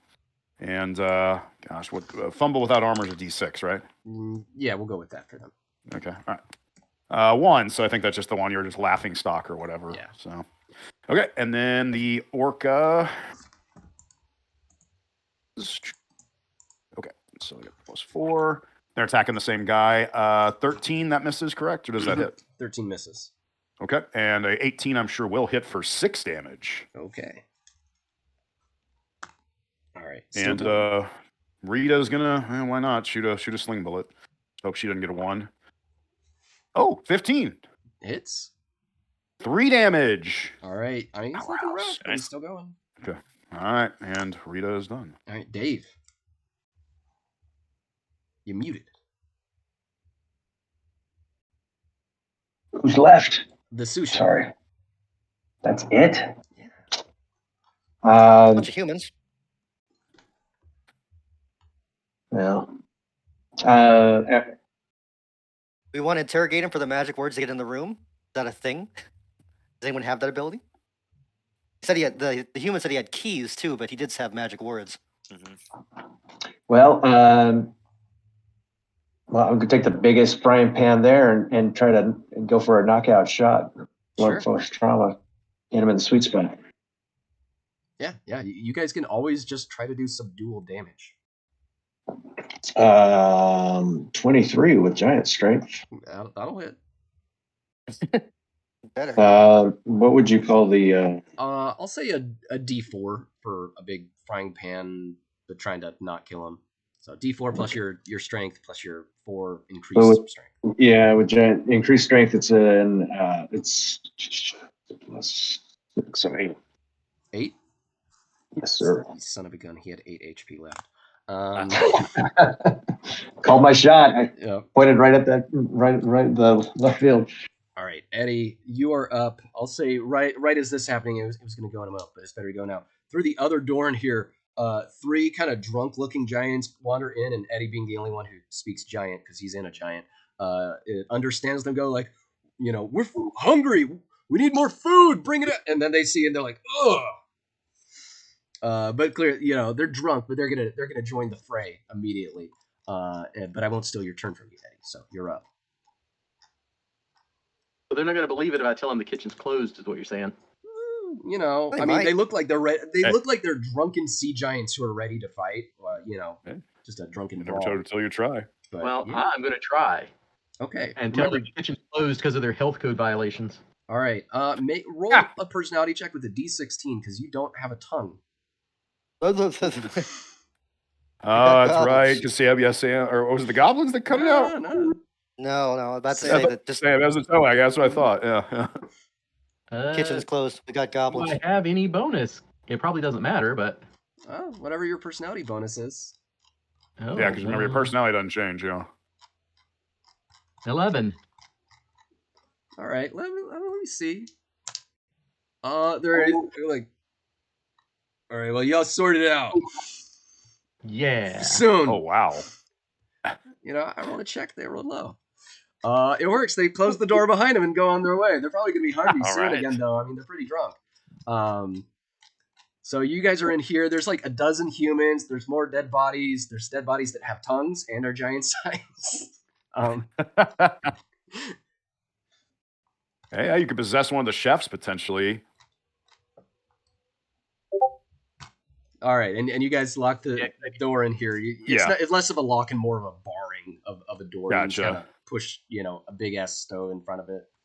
So again, saying this because it's so hard to rhyme all this, but what if we do the goblins have poison? They could do their poison. I'll say they don't right now, but they could roll their poison thing in here because you're in a kitchen. There's always something in there. I can secrete poison if you like. Oh, That's right. Well, I was saying maybe if Eddie decides to possess one of the chefs, he could go in there and bring him some poisoned food, and then after that takes effect, hopefully, then we ambush him. I actually have a sting on my character as well that I could provide some toxin from. I think you're out of the imp form, weren't you? So we have an unconscious chef here, right? Yes. So I can blow my my luck power to secrete poison, and that guy's unconscious, and then I'll just suck up his luck while he's out. Yeah, and let's just we don't have to. He wakes up and I'm licking the luck off him. Yeah, he wakes up and nobody likes that. But we'll John, say once you have Toad, you never hit the road. I'm pulling it up right now, but you should have a different form now. I think it's the Spine Devil. Yeah, you're not the imp level. Yeah, the imp was level 2, and we're level 3 now. You're like Spine. Oh, now you're Sonic. Yeah, let me. I'll get now you're Hedgehog mode. Maybe it's okay. Maybe you do. I just assumed from the fiend grows Devil. larger while still maintaining an overall impish look. Oh, okay. No, you're absolutely right. Yeah. So do I? Yeah, I think you lose.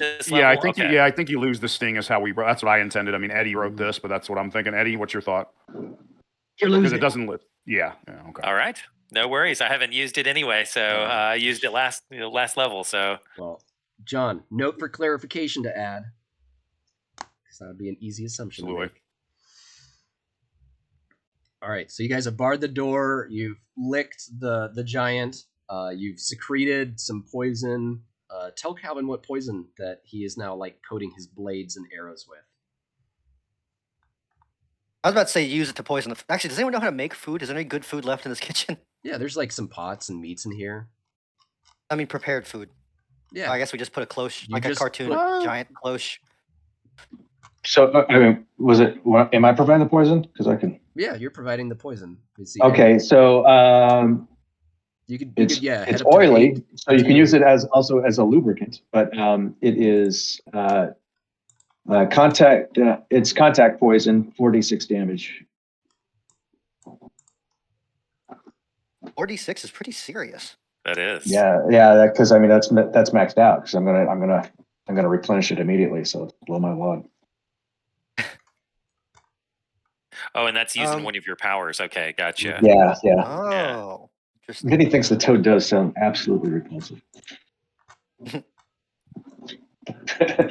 So we have a question now. Well, I'd like to wake up the giant or try and get the magic. Well, items and keys out. let's bind him first, right? Right. No, before any, I'm not doing any of this in real time. I'm just sort of thinking about how to. After we're gonna try that, right, and try and use whatever magic words and keys to get down the hallway into the Jarl's room. Will we do some cartoon nonsense like a cart with a cloche with food that is poisoned in it, with a bunch of guys, which we may be small to fit inside a giant-sized cart, poison them? Do like the And then- Looney Tunes plan, right? So I mean, Or- if we're all really evil creatures, right? We We certainly are. would serve them really long pig. We would cook up that chef and serve, and then we would reveal after they eat the chef that they ate their chef. Does any of us in the party know how to do that? I mean, You throw him in the fire until he smells delicious. That's what you. You cook the chef, They- though. they- I might want to be in that body at some point to pretend to be the chef. Got two That's chefs. also a good point. Yeah. Mhm. They were in the middle of You know what, if- torturing one of the wolf orcas. Yeah. One Yeah. of the what? The wolf orca creatures, the one that like burst in here okay. before you guys. Oh, yeah. Okay, gotcha. You know, if you get like wizard powers from a wizard body, you'd think you might get chef powers from a chef body, right?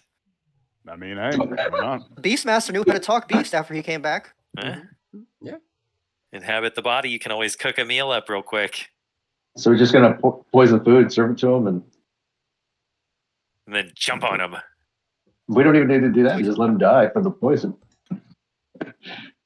Takes a lot of poison to kill a giant is all I'm thinking of. If there was something to make them go to sleep or whatever, because as far as I'm aware, I think we talked about this. There is at least the Jarl who is in a bathtub of something, right? Yeah, the Jarl Right? you guys saw from a window is basically in like a bathtub on wheels because they got this, the to extend the you can't set foot on dry land for 1 year a day. Some of them you see have like boots full of water. Some of them are in like funny like wheelchair bathtubs basically. Some of them are just dealing with it, and they're only going to be here for like 24 hours, and then they head back onto their ship. And when we saw the Jarl, we saw that there were guards in the room, like one or two. I can't remember. I'm trying to. Yeah, together. there's like one really big guard in there as well. Yeah. Or do we just get in the room and go nuts rather than poison or anything? Because first of all, is the chef's hat big enough to fit an entire goblin in it? I'm gonna go For no yes, reason. Yes. Okay. I just love that idea in And- general. Yeah. Thanks. If so, assume we possess Gordon Ramsay, one goblin in the hat, two goblins in the cart. How do we get the rest of the party in the room, or what are y'all thinking? Just had an idea. I'm not going to tell you though. Or we just deliver poison, so much poison. Yeah, I mean, if we can make a shitload of poison and poison the Jarl, that's okay by me, and see sort of just what happens. See it and You wait muted, for a Dave. minute. I can secrete, fill a vial, suck his luck, secrete, and just like while the 18 montage music's going on. Let's say you can like do like one more dosage worth off of the luck this guy has. And then I'm dry. Yeah. Stefan? Yeah. Do any of the humans have luck? I would say that they each have a very small amount of luck, but they are essentially slave kitchen staff. So lucky people don't end up in that situation. Well, I mean, we could look at it like they're. So are these giants? These giants were already drunk, right? That we're going after. Yeah, a lot. Of them. This is an island with like the gladiator arena that you guys witnessed. So yeah. There's an audience seat with at least 100 giants in here, so it's kind of like you got like there's massive quantities of them, but they're just here to have a good time. So no one's really looking for it. Most of the giants you've fought have been either bored and not expecting anything, or drunk. That's been all the ones you've encountered so far have been in either of those categories. Hmm.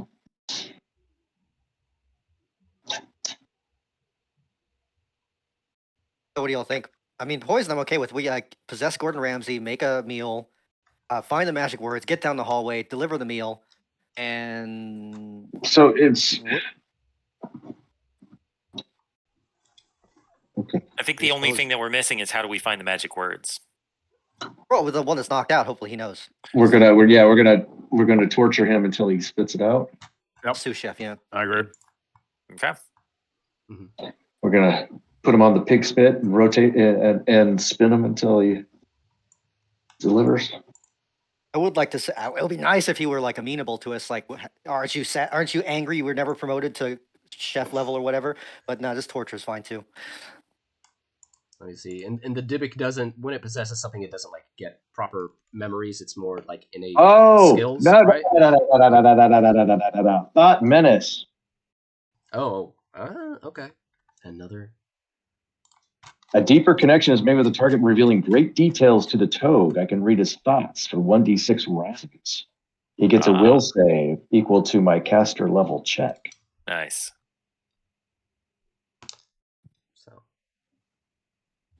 But I can pop that up to a 6. And I can also influence him with suggestions on future actions, but I can't control him. Let's just go for a 6 and see how it goes. Actually, a 5 is better for our current needs. Because it'll be the same. It'll be the one where I can read his thoughts, but he gets a -4 on his will save. So let's try that. All right. Well, instead of getting a second dosage of poison, you can do that. Correct. Okay. Yeah. So we bind him, and then while he's bound, I will cast this, and my caster level, I believe, is going to be 3, right? Well, it's a D. Yes, your D20 plus caster level. And what's a caster level for it? Well, it's just your level, really. It's just okay. There's no stat that adds to that at all. No. So D20 plus your level plus your vial modifier. Vial. Okay. Yeah. So +2. 16. 16. Okay, so you guys wake him up and start. What are the questions? And okay. I guess Eddie you guys know he kind of understands common. Who's doing the questioning? Who's got our best score or best personality? Yeah, who's got the best personality? Probably the Fiend, right? That's your prime stat, isn't it? Mine's only 9. I'm very unpersonable. Ian, what's your personality? Mine's just a 9 as well. I don't have a very good personality score. No one has not me. I do have a bonus, but I roll a d16, so yeah, not her. 13. 13's high. Three unpersonable goblins shouting at once might be convincing. Maybe overwhelming. 3 separate sets of questions, all.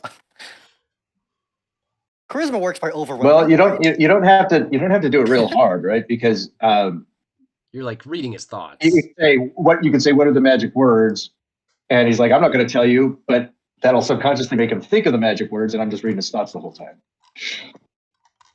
There? Yep. I mean, really, so it could be anybody. Yeah. Yeah. So that's kind of irrelevant. It's really just it's his will saves. Period. Yeah. Let's let the goblins do it then. Why not? Do they speak? Do the giants speak English?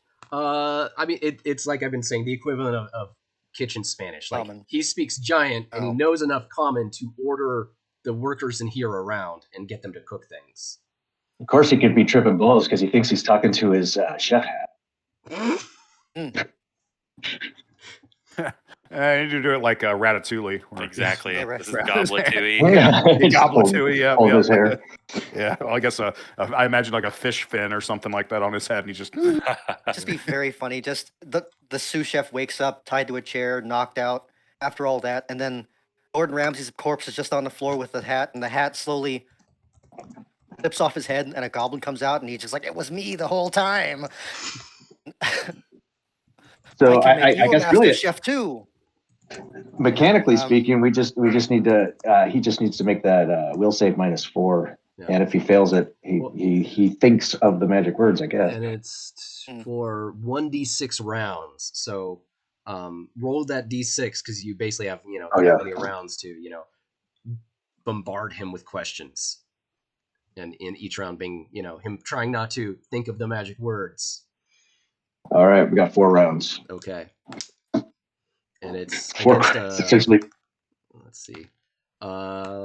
You know what? He fails all of them, so he's bombarded with questions, and just like the first time he's just very confused when he wakes up. The second round, he's like, "Wait, what are they talking about?" And like, "Oh, the halls." And the third round, he's like,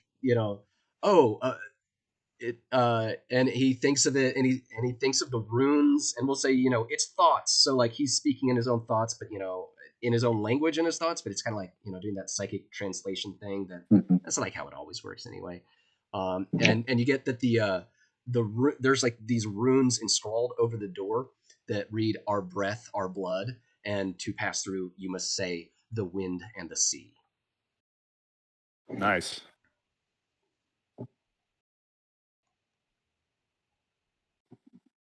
And then you guys keep on bombarding him with questions, and he's tied up. I'm gonna give him a chance to like try to bust out. It looks like he's like getting the ropes, or you guys didn't specify what you changed. But I would be hinted to the fact that he's about to try to bust out, right? Yes, so maybe preemptively, so I can grab him. Yeah, and you guys like knocked him out, so he's essentially got 1 HP. All right, if we got what we needed, just anyone want to finish the job, or we are evil. We can let the people do it for fun. My hounds must eat. They will have a feast, and Rito will just have the hound just rip them to bits. And, wait, does Ian need to sacrifice anyone right That's now? exactly what it is. What I was going to do, right? Never mind. So Rito will call the hounds back. I mean, they can eat after we do a sacrifice. All it's got to do is a ritual one right there. So just in that moment, I'm like, all right, here we go. And I do like this right for a minute, and I was like, and then I look at my hand with all the claws on it, and I just slash across the throat of this thing, and then I like just bring a bunch of blood up. So I've got this really goofy high voice, but like blood trickling down my arms and everything. Oh shit! There was another character like that in in the Pinocchio from Shrek. That's what he's. Oh yeah, that's the voice too. Yeah. Right. There was It'll be different next level, but yeah, exactly. I can't wait. I can't wait level. I can't wait till Gurgle Sprite's over his helium addiction. When we went to this level, I was like, Ian, is this the one where you're an incubus? Am I gonna hear like Ian's sexy voice all night? That's good. Not yet. Yeah, that's the next one. I'm afraid. Well, this is someone's sexy voice. It's in different strokes. Touche. Right. So you guys have poison. You have the basically the password to get past the magic spell that kind of protects the hallways. You have some keys off of the dead sous chef. What's the next step? Are we possessing Gordon Ramsay? He has a tongue. Is it? Yeah, well, Eddie, didn't you already shift to one of the chefs, or am I mistaken? He did not. He said for now, same body. Oh, okay, you're going to stay the same body. Okay. Well, if we don't want to do that, I mean, hell, Eddie could just put on the chef's hat and go in there and serve them food. They're drunk. They might not realize or not care because they're drunk. And I say we do the boy. Oh, go ahead, Kevin. No, yeah, I'm sorry. Does the chef have any other uniform anyway? His kind of signifier seems to be the chef hat. On him, he does have like some kind of like special bottle attached to his belt that looks like a nice personal item. It smells really pungent, not like tasty, but kind of like revolting in that way of like. Well, and Maybe that like first Like whiff of Everclear is or something like that. Okay. I'm also So just now- realizing the inherent humor of if he gets recognized. Like he goes into the room, right, and the head guard is like, "Hey, aren't you the Beastmaster?" And with his missing tongue, all he could do is say, "I'm also the chef," and then leave. Because like they know what their employees look like. I got promoted.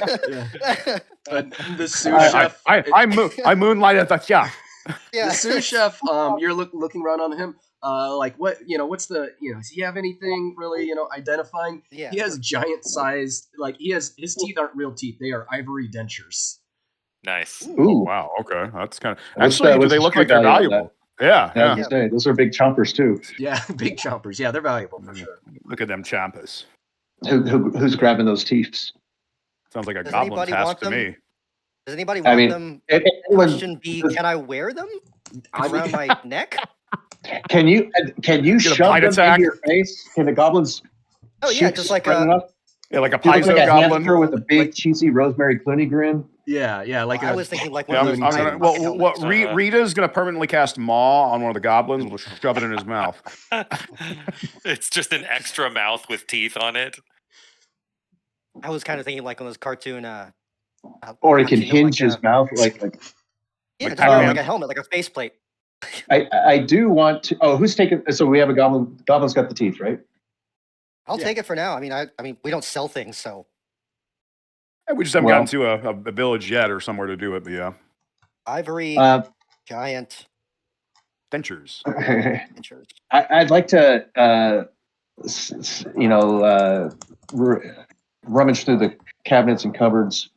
I'm looking for like highly flammable spirits, things like that. Oh yeah, you Ooh, find some that's stuff. a good idea. All right, I'm gonna grab me a couple of bottles of giant hooch. Good idea. Yeah, you like massive bottles of giant. There's a lot of wine in here. A lot of wines, mostly cheap cooking wine. Make a bile check though to try to find like some Right. good hooch. Okay, You could ask the people, the humans, they just left. I can't. Do you have to get under? I got exactly my Equal or under. Yeah, so yeah, you find like a big old bottle of like fancy looking brandy on some high shelf.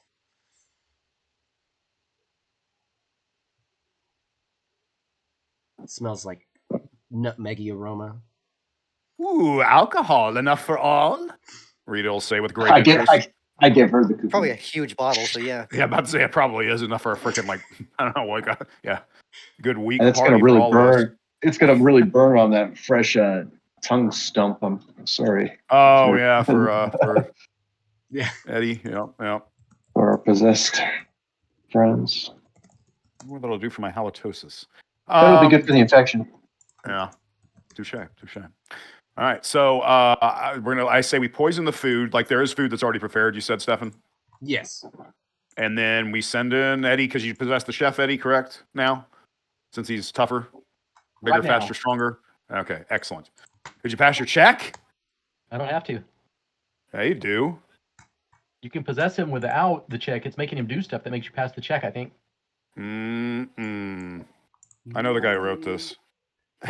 No, Well, guys, I They suppose. can Let's see here. Yep. possess while in combat. They have to make a check.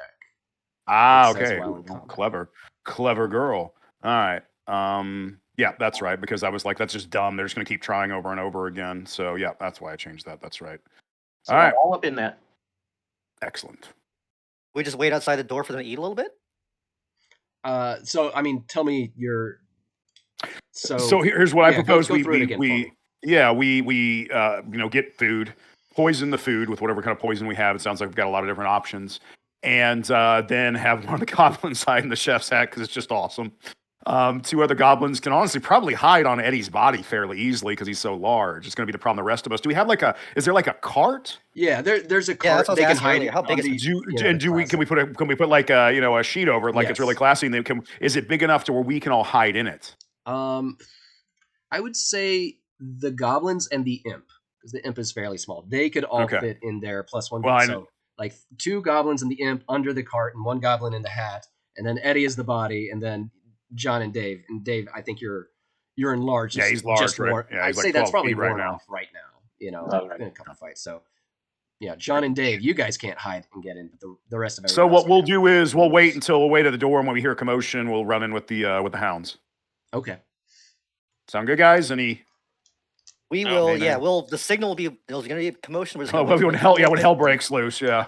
Yeah, then we're gonna start making noise, I guess. I think the signal will be the sounds of violence.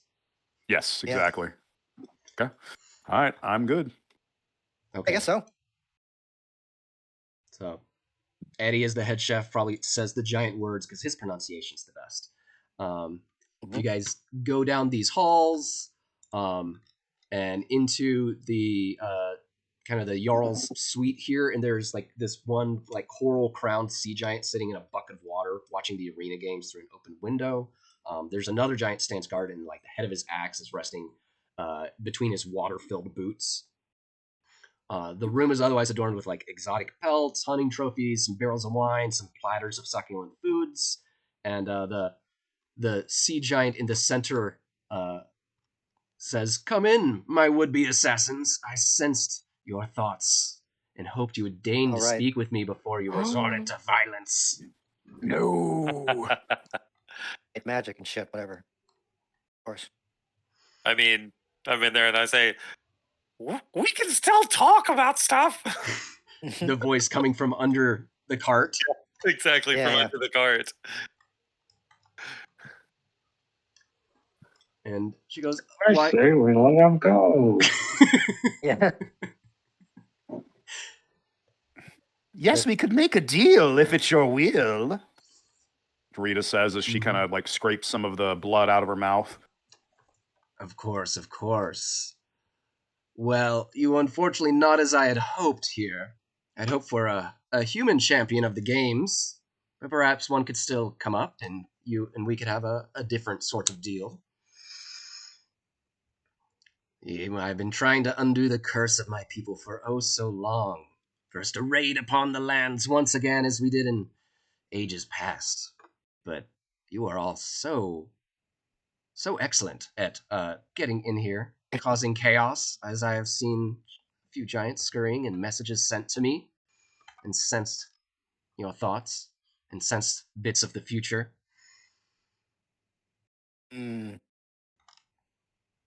Tell us more, but don't be a bore. You I just you're can't think of killing any me, other way to John. No, ask for like that was further good. information. No, that was good. I'm just, normally we have some humans in the party, so I got to improv a little bit for what it is when it's a bunch of you freaks. No, I know, and it goes you. And points at Sam here and goes, there's a human soul within you, is it not? Rita cackles. That's right. Oh, right. This is probably some cursed nonsense that actually needs a human, Yeah. etc. That's the whole deal, huh? I think to have reached here, you are a champion of some human measure. The champion. He was a human that many adored, but not anymore. The champion of these games, and she kind of gestures to the gladiator pit down in front of them, would have been given the so-called Jarl's Draught. It would give you great powers here, but also I would only give it to the champion who would be my ally. Perhaps you would not be as good as one of them, but we get what we get in life. Be perhaps a spokesperson, a negotiator, intermediary to some of the human civilizations to help negotiate surrenders once my peoples are able to set forth and conquer them again.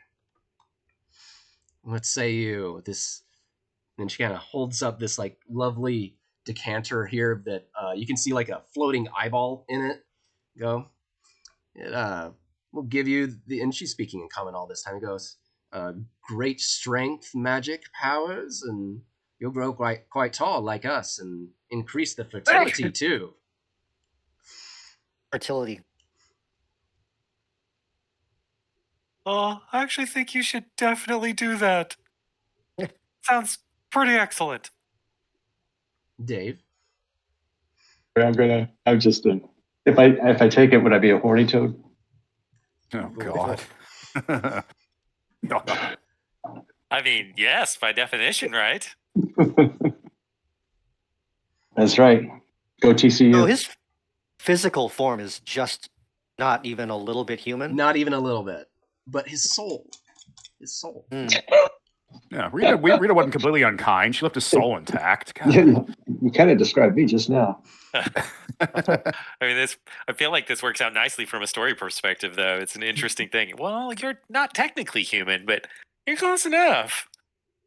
This is the frog situation, right? That is true. Mm-hmm. Yeah. So I guess basically, he'd have to go into Sam would have to go in and fight in the arena, and if he's victorious, we get this super special item and make an alliance. She'd say, "No, I think, and you have fought in an arena of your own making. I would call you a champion from that alone." That's true, and my mom said I was the handsomest boy in the 3rd grade.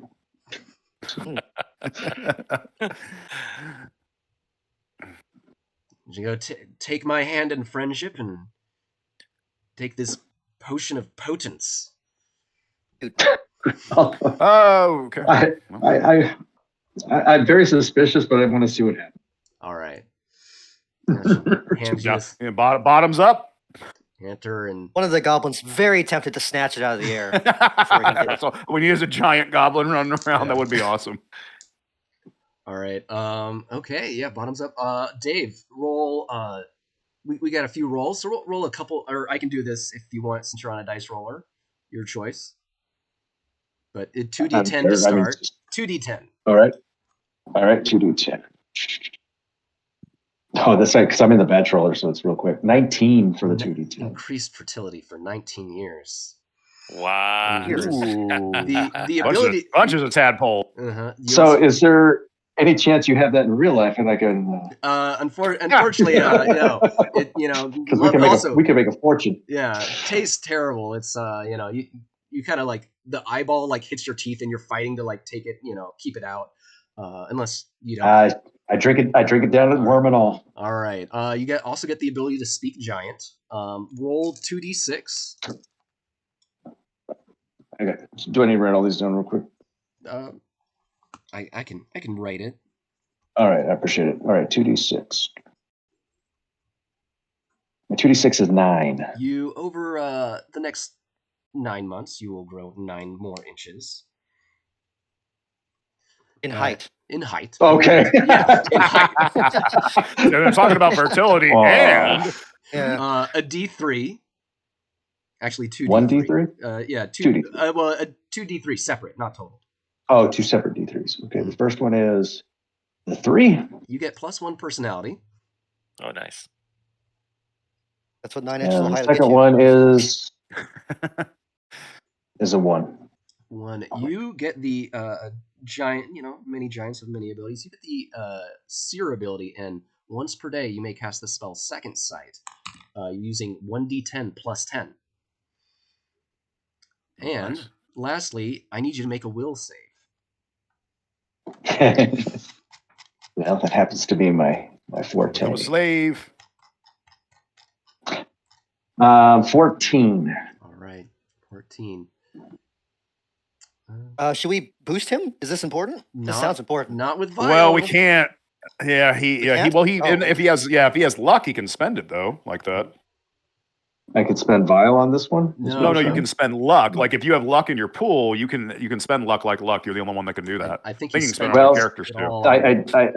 I did my last. So my last one was the Thought Menace, right? Yeah, and you used like 5 points. I have 1. I have 1 point because I used 5 out of my 6. I'm gonna go ahead and spend it because it's. It's a good place to spend it. Yeah. So 15 total. The 15 does not get you to the 20 that you want to be at. Oh, damn! I wouldn't have been close. Yeah, it's a tough one. All right. The Jarl says he holds up this huge sword, takes this huge sword out of its sheath. It is a great sword size. You're going to be using it at a D16 because it's so big, but she just gives it to you.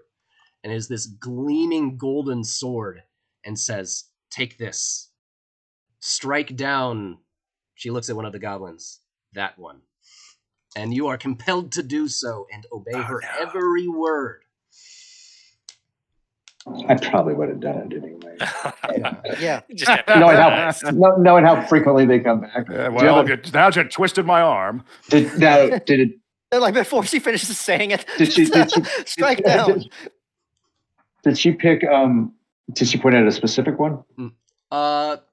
She just points at a random one. Well, I get. Do you have a? I'll say one of them is peek. Calvin, would one more likely One of be them's peeking? under the hat still. Yeah, would one be like peeking from under the hat or peeking from under the cart? The two under the cart. Which Been one? peeking out. All right, one of the two under the cart. All right, so I'm rolling a The card. D16 though, right? You're rolling a d16. This is a magical Oh wait, two-handed wait. sword. So add a Do I plus have two. any? Okay, +2. Mm-hmm. Is that plus my normal hit modifier? Yeah, plus your normal stuff. You're just down Okay. to the d16, but it's a magical sword, +2. D16 is well +2, which would be my normal. I got a total of 15. That definitely hits a goblin. Roll a d10 plus your strength mod. Anyone could have stopped this, by the way. I rolled a 1 on my D10. Honestly, Okay. but we had 2 to that. Rita's so excited. All right. Three. Two from the magic, right? That's what you're including, right? Oh, plus the magic. Okay, so that's 5 total. All right. 5 probably kills any of your goblins, right, Calvin? yeah, no. One of the goblins under the cart pushes out the other goblin. Of course. I love Because it. there's two there. Yeah. You cut And down. he said, Oh, go ahead. Sorry. no, that's the 1 HP goblin. Actually, is the one that does the pushing because he wants to live now. He's lived almost the longest of any of the goblins. He's had that taste of that desire for life, that appreciation of life, that near-death experience. I think it just even just says like, "Hey, she means you," and pushes. The call him goblin the is senior Tumbles out of the goblin. cart. Yeah, the goblin is slain, probably like cut in half, and as he dies, the goblin's body turns into just a pile of gold. Oh, give me another goblin. Yeah, right. He's like, let's say Which every time a new goblin comes in, immediately. I mean, yeah. the other I'm goblin not under the stopping. cart. The other goblin under the cart does go out and goes for the gold. All right, and I'll paste it in here, and she kind of goes, "That is so clear. The gilded great sword." And there's basically that you got a magic great sword. dang. Communicates by empathy. The sword's goal is to accumulate wealth at any cost. If the wielder does not conform to these goals, it calls out the servants of chaos to retrieve it and fill its desires. You get detect golden gems within 50 feet, and basically anyone you kill with it will turn to 10 coins of this white gold, which is basically worth half a gold, per pound of that creature. This is a copy this. Yeah, I'm gonna name this sword ATM. And she looks so happy at this. She's like, "You have broken the curse upon my people. We may now read." And she steps out of her bucket and step upon dry land freely. We may. I said read. I meant raid. She can probably. Read? Oh, Yeah, I raid. said- It's yeah, okay. Like, hey, cool. whatever, man. yeah. Yeah, no. You know, if they're really crazy about reading books, I hear you. More power to you, And lady. she is like, we may raid the inland empires freely. She's so grateful to you, and invites sounds you. like She's something like, we would please, support. and she kind of points at the poisoned food that you have brought in. She goes, feast with us. It's like, yeah. What we just ate. Well, Rita- You go ahead and get started. Rita will actually go over to the cart and tip it. This food is bad, and flips it over. It is so sad. No, I was gonna say I would, but I'm vegan. Say let them eat it anyway. It's like, well, that's What I was thinking. I kind of was gonna sit back and grin while they ate it. But Well, she commanded you, and you must obey her every word. And Oh, she's not really? yet taken Well, back you her saved her life. request. And she's like, "What?" Oh, I gotcha. And she kind of senses something. Goes, "You may not. You do not have to do that." right. No, mind reading. okay, that's good because I'm on a very strict diet. And he goes, "Well, perhaps this is not as I think you thought this might go, but for you, we shall be that is considered correct. friends, and the rest of you, friends in kind until it seems otherwise reasonable." Friends by association. Yes.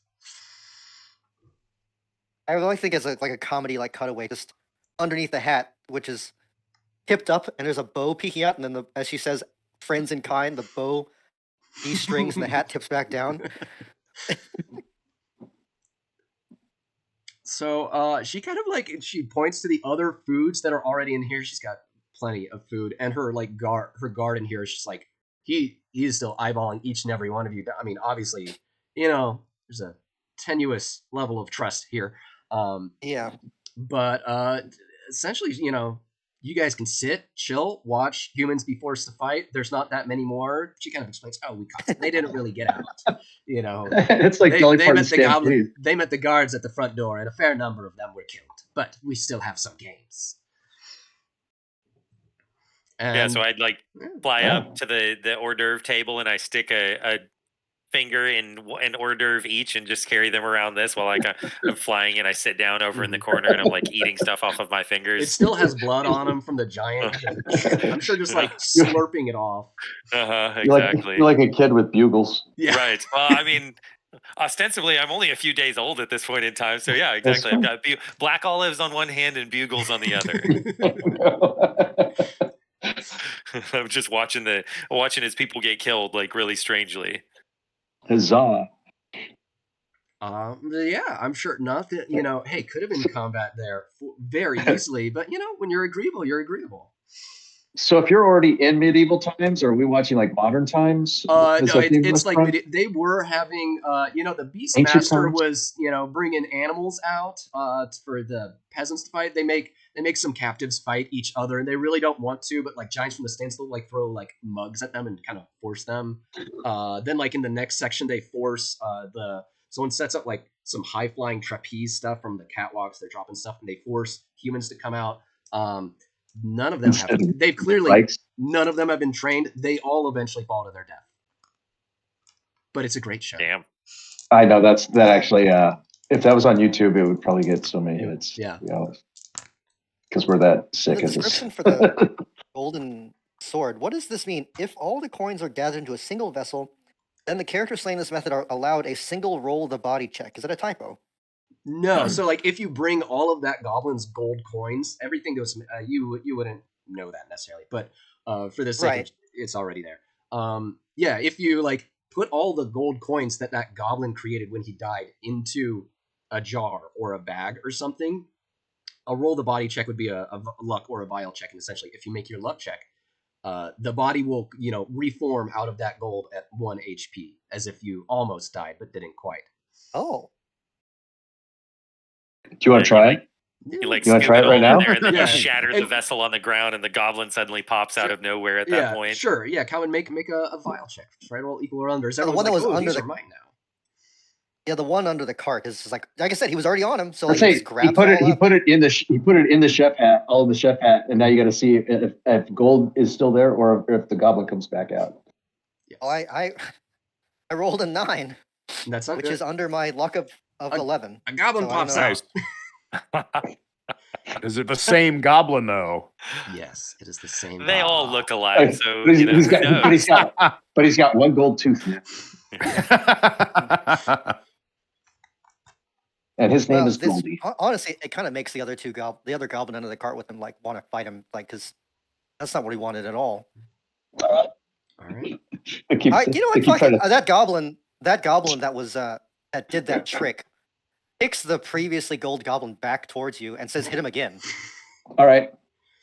I'll do it. A lot of convincing. Yeah.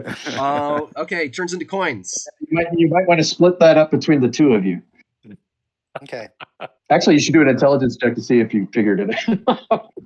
I think with this sword, the goblins become technically an infinite money machine at this point. Yeah, that's what I was saying. It's like they're an ATM. So the sword is the ATM, and these goblins are the stolen credit card. All right. Well, I mean, the coins just get. Yeah, and she kind of like, eventually, she'll kind of take you like, oh, you guys go on like a little tour of the areas you haven't seen, and she's like, oh, go past the prisoner cages, and she takes you to like this smith forge. There's like this dwarf there that is like, he looks like a corpse with like a ghost like lagging behind him, and he's like, he's been dead for 100 years. We have him in these magical manacles. He must forge weapons for us, even in death. It's amazing. He's very good. I want to join this gang. I like it. Like pointing at it, like, oh, just impressed by the evilness. Yeah. And takes you to like the main halls areas where there's just like giants partying, gambling, and everything. And she just kind of like, don't worry, they're with me. But it's like the air's like stale beer and vomit and snoring giants on the floor, but gambling on other tables. And there's like occasionally there's like a cleaning crew with led by one giant and like 4 or 5 like humans who have like this like desperate look in their eyes, who are being forced to clean up all the giant vomit and stuff. It's nice not to have to feel bad. Mm-hmm. I know. Yeah. No obligation to do anything about it at all. Like, that's your place. Yeah. And how long before they write how far before someone makes a chick cracked warning about the dangers of this game, John? Listen, maybe that can be a stretch goal. No. That's stretch goal. Oh, that might be something fun, John. That would be really. That'd be a lot of art to make it a little. Not too long. I mean, we could do 4, and there's only like 2 panels per page, and you can get away with just doing like just a one full thing. All right, thanks for volunteering. I've got the original. Sounds like it's right up your alley. I have the original D&D one Frank Metzger sent me. Oh, awesome! No, actually, that'd be really fun. I'd never thought of that, but that sounds really fun. But yeah, she takes you, and you guys have like some ship like off. You guys came here on some little dinghy that you guys can go to, but there's also like giant sized whaling ships, and she's like, you want to go with an invasion fleet? We're gonna go, go tell it. Maybe you can go ahead and tell us, tell the dwarves they need to surrender. Right, they're just free to go now, huh? Yeah, they're just free to go. You undid like a 1,000-year-old curse. And so out of character, how? We did it because one of our party members killed the other one? Yeah, she explains that she needed the curse was by some ancient god that they made a deal with. And since then, she actually explains a lot of stuff that hooks up into the things you've been concerned about, that while this curse was on, basically made a deal that, they would gain power and conquer the world for this god that her people no longer worship. But when they failed to do so, they were banished from the land, only got that one day a year they could set foot on dry land, and they started taking on, very aquatic forms and, that of sea creatures, and looking more and more like that of the sea. But the part of the curse was that since they failed to conquer the human peoples of the frozen north, that if she could find a human champion among them and have that champion willingly betray, which, there's the... She made this drought. In the potion you drank, you willingly agreed to drink the potion, and then you obeyed everything she said. But you were also, in this case, just plain old willing to kill the goblin. But that would have been enough to betray and kill, one of your own, and that broke their curse. Handy dandy goblins. Yeah, that is hilarious. And she is goblins saving the world. At least giant kind. I don't know about the world. It's in for a rough. It's the world for them. It's their world. Giant kind. Mm-hmm. Yeah, but she's also really grateful because she lets you know something that most of the sea giants don't know, because it would just cause probably a huge existential crisis. That while this curse went on, every single one of them that died in any way, their soul was claimed by that dark god and forced into some horrific afterlife that, only their most, well versed in kind of spirituality, their shamans had clues of. But it was a horrific plane of chaos. And this is, as we're listening to all of this, this is the same god that we're kind of up against at this point, right? This is that. Like the omens that have all been about the god brought you here, so it is the same one. You've at very least caused no more sea giant souls to be dedicated to this god. That's pretty good. Definitely along the right avenue for our task. I have to say, did we just not accomplish what we needed? But that's. I mean, you accomplished what you accomplished what you wanted to. In a maybe not what you initially wanted to, but you accomplished a thing that Yeah. you would have wanted to. Right. Had you Eventually, made that that would. plan. Yeah. So that's something I ask of the Jarl at this point is, like, are there like any other groups or anything like that out there that you like worship like the same kind of bad dude? Like, I don't know. I just somebody we may be able to target. She has heard, and she'll point you again towards the dwarves. She has heard rumors that the stone giants were the first to be tricked through, via their own hubris by this god, and that most stone giants fled this plane of existence, going into the elemental planes of Earth. But some of them have been coming back in trying to see if they can break their own curse by causing the downfall of the dwarven kingdoms, which she's not at all opposed to their downfall. But since you asked, I mean, that sounds very reasonable as the next target, especially if we can go with a raiding party. That sounds pretty fun to me. Yeah. Yep. Rita's on. Mayhem. Did we try talking to the ghost of the dwarf? The information we want from him? I mean, he basically absolutely hates you, so you can try talking. Yeah. But he sees you're with them. Yeah. That's fine. He seems happy with his lot in life. That's good. He's definitely not happy with his lot in life or the afterlife. Yeah. He is just, you start asking him questions, and he's like, please take off the shackles. I want to die. I want to go and see my people in the afterlife. I do not want this unlife anymore. End this. We're so interested in helping. We're like, okay, sounds great. See you later. Right. You need. I'm sorry, but you're on the wrong game. Yeah. But also, what would it do for us if we release it? Oh, that's true. Yeah, ask him. Yeah, you can ask. The Jarl's like, oh, don't do that. He's gonna forge weapons for us for all eternity. All right. Yeah, she gave us a golden sword. That guy gave us nothing. Well, he probably gave her the sword that she gave us. Up a good thing. He stares at the sword with just such like he is struggling. He has tried for so long to let go of hate and just give in to his lot, but he can't. Seeing that sword ignite something within him, and he has this burning look towards you in his eye. I mean, we're all evil, right? Yeah. So so I look. I make really good eye contact with him while I rub my balls with his sword. My warty. Do toags have exterior or external testicles? A human curse. Now that I've got the sword, I do. Right, yeah. I have huge giant ones now. The dwarf knows what the motion means, even if there's nothing physically. Yeah. And also for doing that and appeasing chaos, +2 vial for everyone.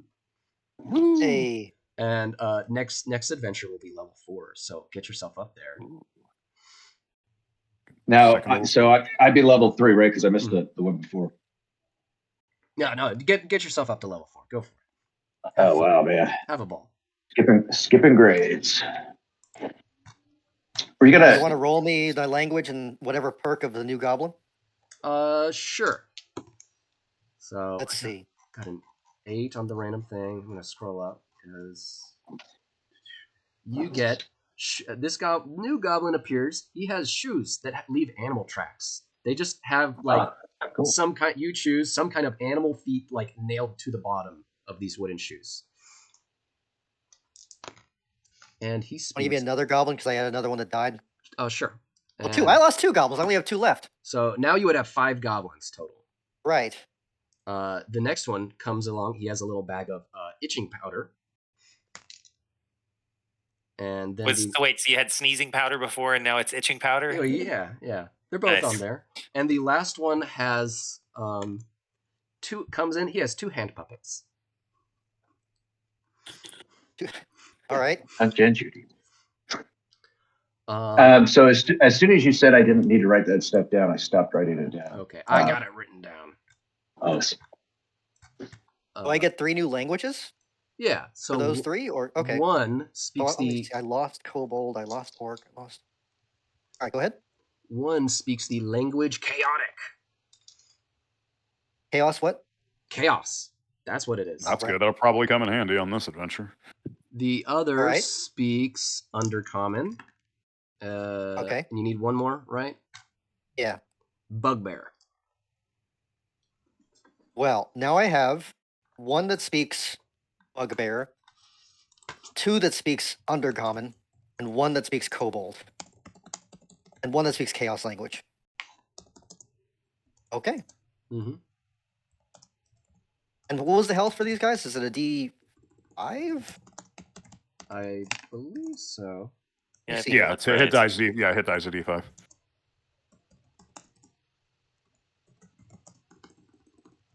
Another 3 HP goblin.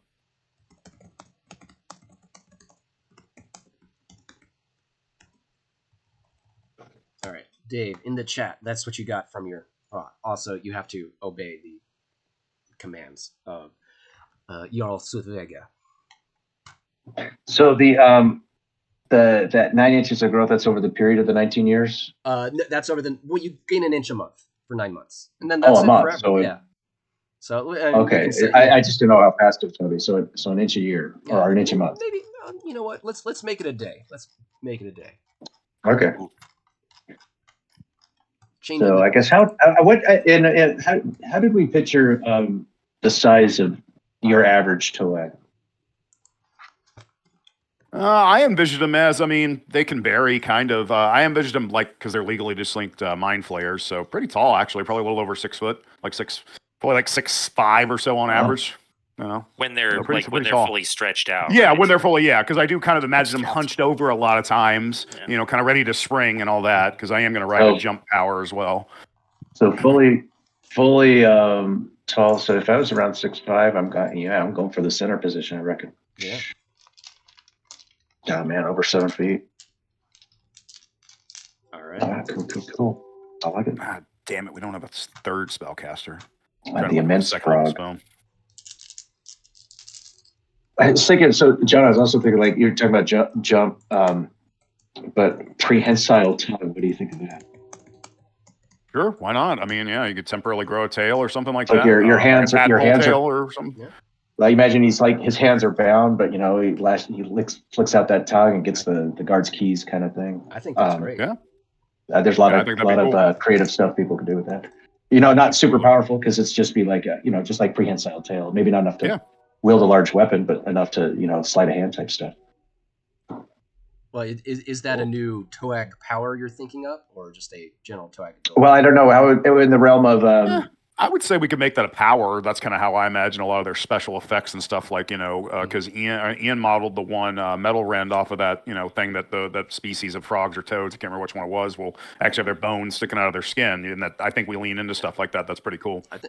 So like the one on that power could be pretty minimal, like you grab something, but the level put in 3 points of violence, or 2 points of violence, you get a D16 action die. 3 points of value, you get a D20 action die, something like that. Yeah, and if you go up to like really high, maybe you actually get a really high action die. So I agree. Yeah, exactly. When a goblin dies, should I be re-rolling their health when they come back, or I just been filling the same slot up? Technically, yes, but I mean it's like between 1 to 5 health, so it's probably not that big of a deal. Yeah, I know it's not super big. The other thing I was thinking about is I'm quickly amassing a huge pile of garbage. Sounds like goblins.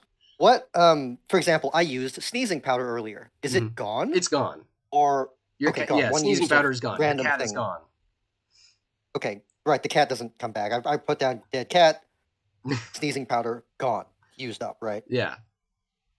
Yeah, that was my when I made up the D30 table. That was kind of my imagination that most of these are going to be like you can use it once, and upon death or maybe usage, if it seems like maybe you'd still have it, then luck check or bile check.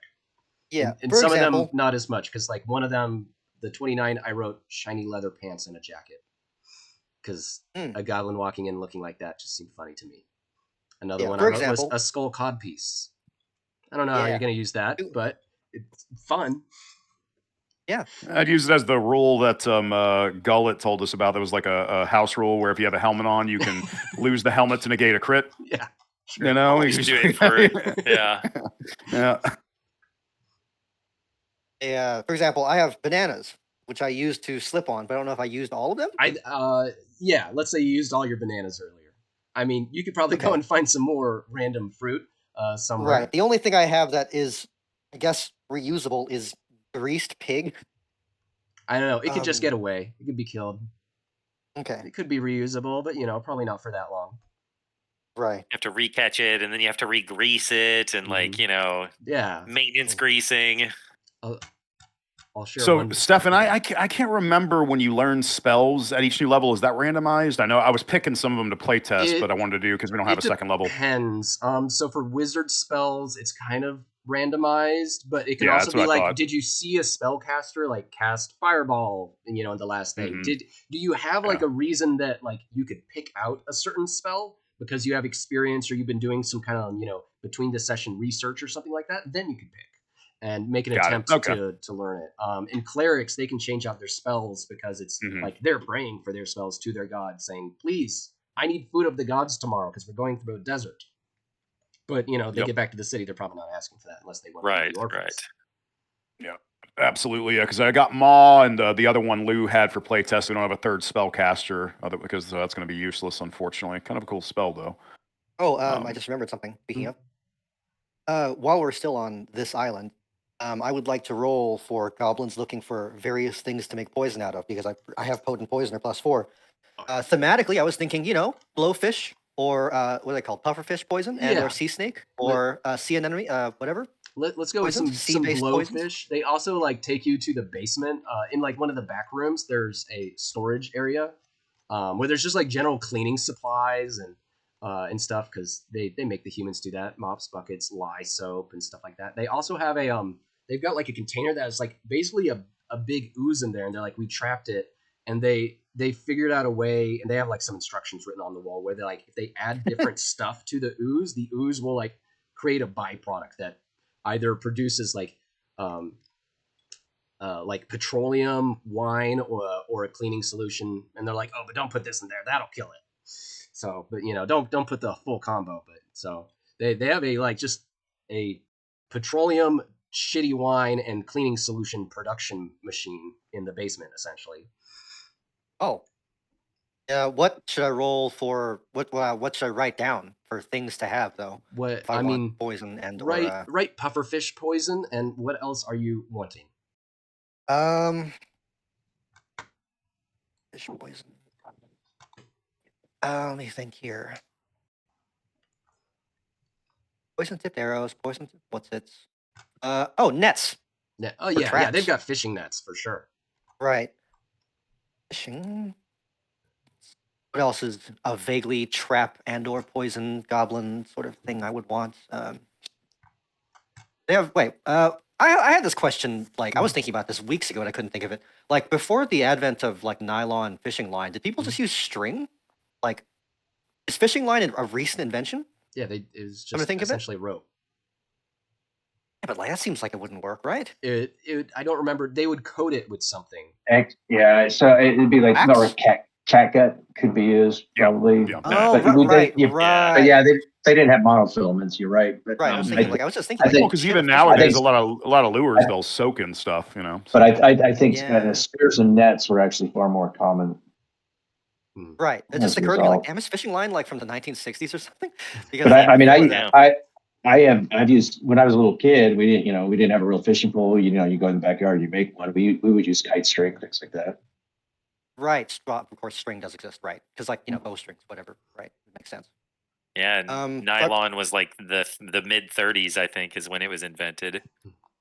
Right. Yeah, they have like some torn giant nets that they use, and they're like, oh yeah, okay, cool. We don't have to bother fixing these then. Here, these are sized for you. Let me see. What else is a wrap? You go and make it rain at the giant strip club until one of the strippers throws their fishnets on you. You take that. They've got the Dwarven Forge Master working in here. I mean, he's mostly like trying to make giant size stuff, but he's got a few other things in here. So get your big swords and shields. And if I don't know that anyone's wanting like armors, but if you're wanting like metal armors and things, or kind of fishy armors, you guys have essentially done the unlikely thing of making friends and getting to stick around. So, you know, you Nice. kind of have some resources at your disposal. Yeah, well, Frank's the only one. He's not here that would can be armored really out of all of us, I think. Right. Well, if he shows back well, up, well, depending on yeah. Well, the goblins can actually get some, gear. So. Yeah. I will say I'm going to be an incubus next level, so of course my character needs a highly gilded codpiece to wear around at this point, right? They find like something that's made out of like a crab, like the top of a crab that like is a part of like pretty big, but it's on a belt, and they cut the belt down, and so just perfect for you. That's probably sounds like the only thing you'll be wearing, I think. That's pretty much it. Yes, exactly. And my AC goes up from there, so. Can I do anything to make this Beastmaster weapon to a normal D6 weapon? I don't know. To actually make it my size. I mean, a whip wouldn't be like a normal D6. A whip is typically a D4, but it's like a D5 is it? because okay, then it's like just extra big. Oh, then I'm happy with that. That's fine. All right. Let me see what else. I got climbing gear. I already got. Do they make caltrops here? I don't know. What are real caltrops like? They're just metal to jacks. Yeah. I don't know that they would have proper like metal caltrops, but they have like a lot of just fish bones and crap and pointed spines and stuff. Like they've got like the sea giveth. I would say harpoons, but they're too big. Everything looks like the weapons in Existence. You see that movie where he eats the fish? Oh my gosh! Right? Ugh. Oh yeah. That movie is so weird. I love it.